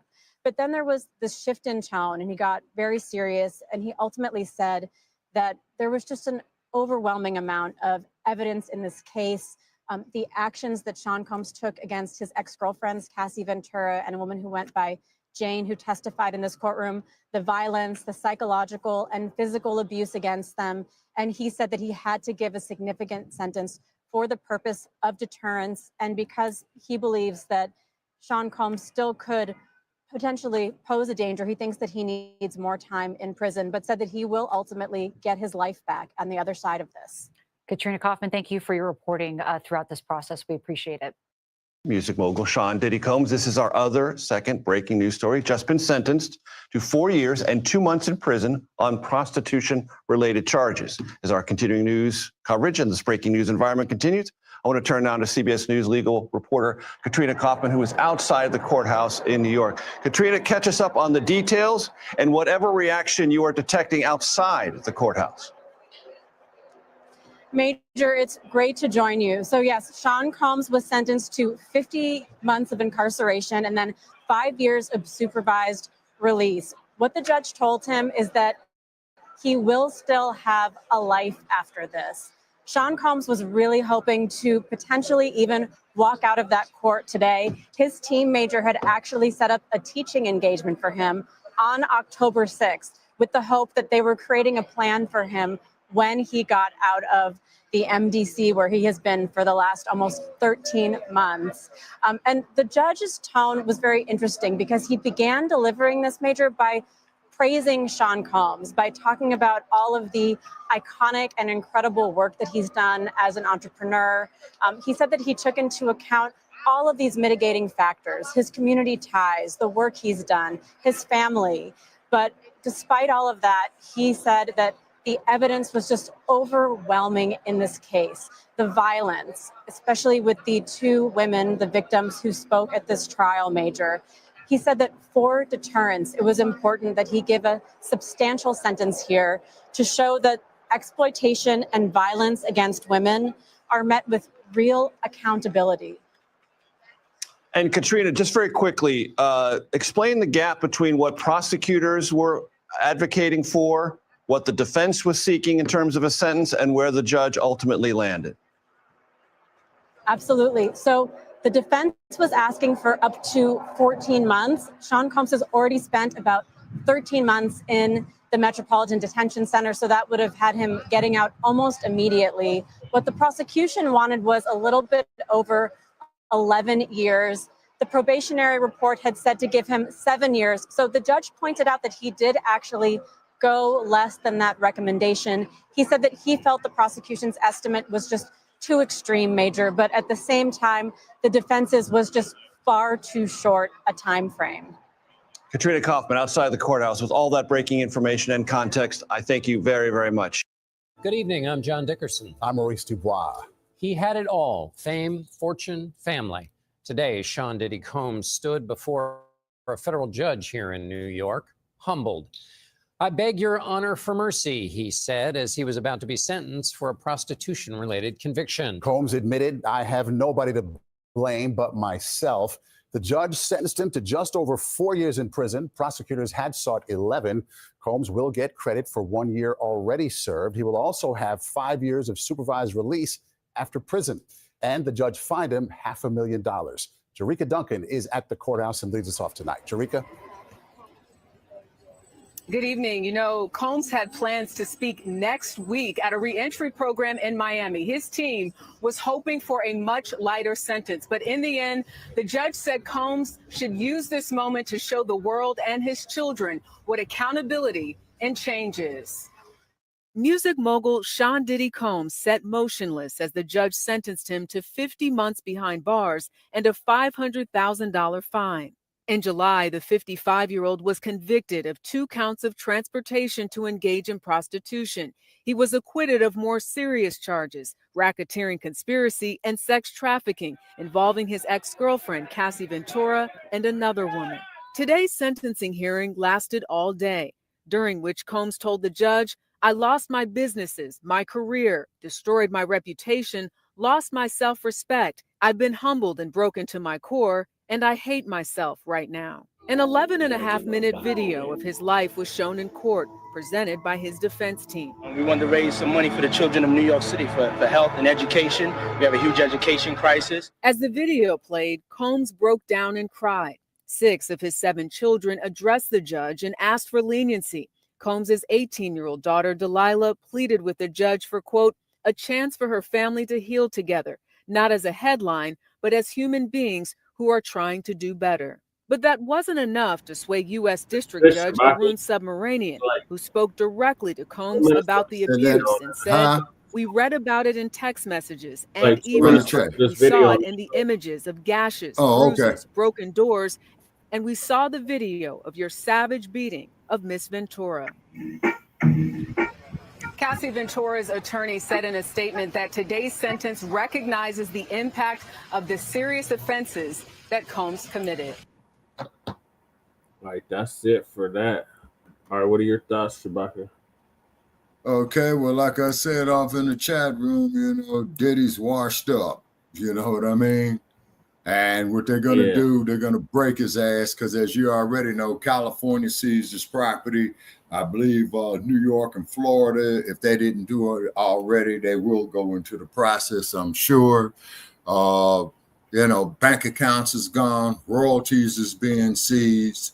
Contracts are being torn up. You know what I'm saying? And in my opinion, the man could have done a whole lot for the upliftment of the whole Black community as opposed to going off on this type of behavior. But however, he made his money. He's a grown man. And as they say, now he's being held accountable. Yeah. I don't think they have a case. I did it just kind of wrote him just because he is a black man. Okay, high possibility, safe bet, safe bet, safe bet. You know what I'm saying? And then quite naturally, of course, just like with the Michael Jackson case, you know what they try to do with Michael Jackson with the Neverland Museum, right? They still they still fucking with him. They still trying to get him as a state. Yeah, and now, in Michael Jackson's case, okay, how come they're not saying nothing about the parents putting their children in that position? Right. You see what I mean? Now here in Sean and Mr. Combs's situation, did these women know that this job was dangerous when they signed up for it? Number one. Also, to another example, we have to look what they did to Bill Cosby. Yeah. Because Bill Cosby was talking about buying NBC. You see what I'm saying? And Diddy look what they did to Bill Cosby. Some global capital for black people. Yeah. They did a whole interview. They gave him a whole key to the city. Right. A year before he got arrested. Mm-hmm. And he done lost everything. Yeah, and then some. Reputation is marred. You know what I'm saying? You know. So the only thing I can say about that there, Mr. Combs, if you did this, okay, you're being held accountable. Okay. Do I think that you were in a kangaroo court, Mr. Diddy? I'm at a nexus point on it. I would know say, what I'm saying? I say he was in a kangaroo court. The damn judge being tethered. Another Kamala Harris, basically a male Kamala Harris. Oh, okay. Now, Diddy. Is he going to be filing appeals? Yes, that's what they said. They said he could still appeal. Right. Okay. But it just goes to show you folks that when you go out there in the la-la land in Hollywood, it does not mind fucking up a brother. You know what I'm saying? You know, like I said, I lived there for over 40 years. You know what I mean? And yeah, they make an example. He brought up to OJ, Harvey Weinstein, to Bill Cosby. Mm-hmm. To Kobe, they said on some shit too. Oh yeah, look at Kobe Bryant. But we don't hear nothing about the Harvey Weinstein man. You know, of him going to court, of what he was doing. Yeah, you see. Well, remember, Tarana Burke said it wasn't her responsibility to go after white men. Was not her responsibility. That the founder of the Me Too movement, KRS2, said it wasn't her responsibility to go after black men. Okay, now here's something that Mariana says that makes a whole lot of sense. Now, I like this, Mariana. Now, will this here put more pressure on them to release the Epstein tapes? No, Cash Patel already said he's not going to do it. Okay. All right, so then that means that cross-eyed fool who's going to tell black people not to pay homage to the passing of Assata Shakur is not going to do his job of releasing these tapes that could be, how should we say, incriminating.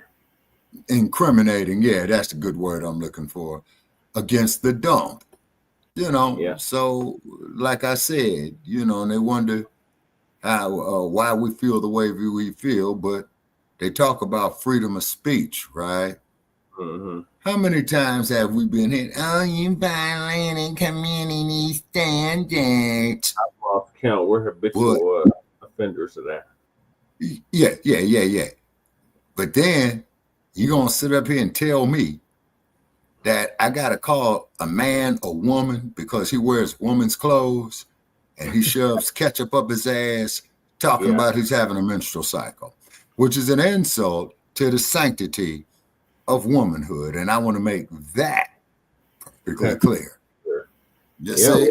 Democrats is pushing Shabaka. They pushing. Oh, yeah. And then also too, ladies and gentlemen, okay, you can follow me on Twitter at Shabaka or EXP. Definitely want to give a shout out there to our man V40.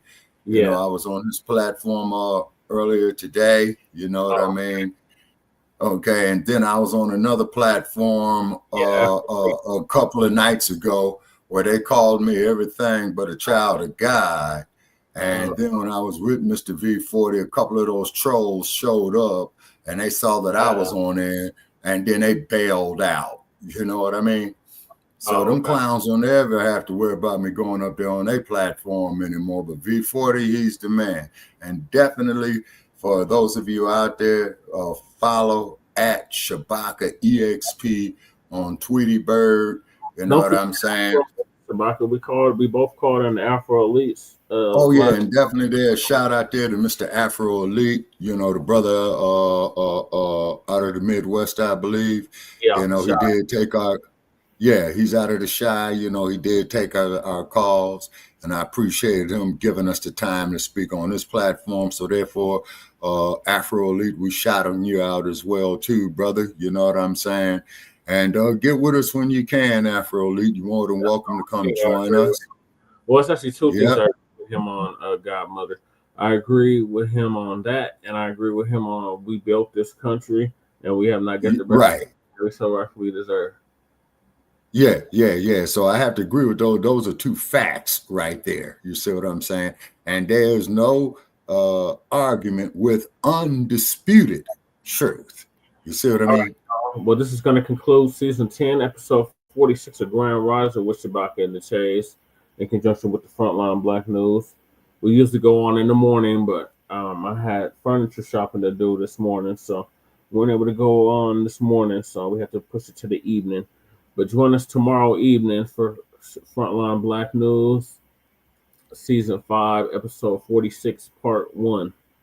In the meantime, make sure y'all like to subscribe to all of our platforms. Frontline Blacc News on YouTube and Facebook, The Revolutionary Agenda on YouTube and Facebook, and of course Shabaka's Black Experience Enhanced on Facebook, Twitter, and TikTok. Yes, sir. And then also too, you could Google our past episodes on Shabaka's Black Experience Enhanced. We are putting a disclaimer up there. Some of our episodes do go off the hook now. We had a lot of heat in our kitchen when we had it up right there. So we appreciated, you know, all the haters that called in there, and they called me everything but a child of God. And then too, Sarge, I'm saying this here too. You lousy rascal, you up there giving us a bogus email address. You see there, people? From a former piggy. What do you expect from a former piggy? Yeah, exactly. You know what I'm saying? And then the dude sits up there, believes in Donald Duck, you know what I'm saying? 34-count convicted felon, you know what I mean? And what have you. But you know what they say? Birds of a feather flock together. Donald Duck, Mr. 46 president or what have you, you belong in jail. You are a convicted felon. You know what I'm saying? I do not believe shit that you say. I believe that you out to wreak havoc, particularly on the Black community, and I notice he doesn't have too many coons in his administration this time. Very interesting. Not this time Very around. interesting. But shout out to everybody that came through. Shout out to Daniel Berry, Sports Highlights, for coming through. Shout out to Matt 285 for always coming through. Shout out to Quinn Pyramid. Shout out to Godmother Marianne. Thank you for coming through. Shout out to the Autism Boy for coming through. And shout out to one more person that came through. I need to shout out. Oh, the Michael. Oakland Raiders. The Raiders. Raiders. I'm putting it out there. I said it on Facebook. I'm saying here, Raiders. Here's what you guys need to do. Raiders. 1, start winning some games. 2, get out of town. Or 3, change your fucking name up there. You know, up there, man. Losing by 1 point. You know. To the Chicago. Oh, Mariana, wait a minute. You familiar with Sarge too? Yes. Okay, it's a wonder that Sarge didn't get a heart attack on the show. Oh, yeah, Sarge gets to screaming and hollering, and I tell Sarge, okay, Sarge, calm down. We all know you're tough. You know what I'm saying? And that thing kind of reminds me, now this is for some of you oldies out there. If you ever saw a TV series with James Garner called The Rockford Files, and he was a private eye, every episode, Rockford was getting his ass whooped royally. You know what I'm saying? But one thing though about James Garner, I will say this. Pull up a movie if you can called Hour of the Gun, where he played Wyatt Earp. I believe it's was made in 1967, and he damn sure wasn't no Rockford in that one right there.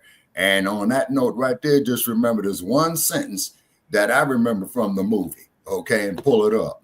$50. Yeah, just remember that. $50. All right, okay? Shabaka, we go to a farewell from the mile-high income and illegal migrant flooded city. And may the ponies lose all their remaining games. And may the Gators continue to lose like they always lose, and stay in the basement of the AFC West. Well, what we need now is for San Diego to start losing. Well, they did one game so far, but they always they undefeated, man. Or did they lose the game finally? They lost the game, Shabaka. They're not undefeated. Oh, okay. Well, like I said, Raiders, you guys got 7 weeks in my book to have the first slot. Well, we'll okay. see y'all Scrubs on the 12th, I think it is. When we play y'all? We'll see you in November. We'll see you next month. Oh, okay. Okay, is that going to be out here at Allegiant Stadium or playing in Mile High Stadium? I think it's in whack old Allegiant Stadium. Okay, and may the ponies lose. You know what I'm saying? You have no offense, you have no defense, you have nothing. Well, like I said, they got 3 weeks to turn it around. Or Raiders, what you need to do is leave town or change your name. All right, so I'm bidding everybody a good night here from Sin City. Come on, 7-Eleven, clack, clack.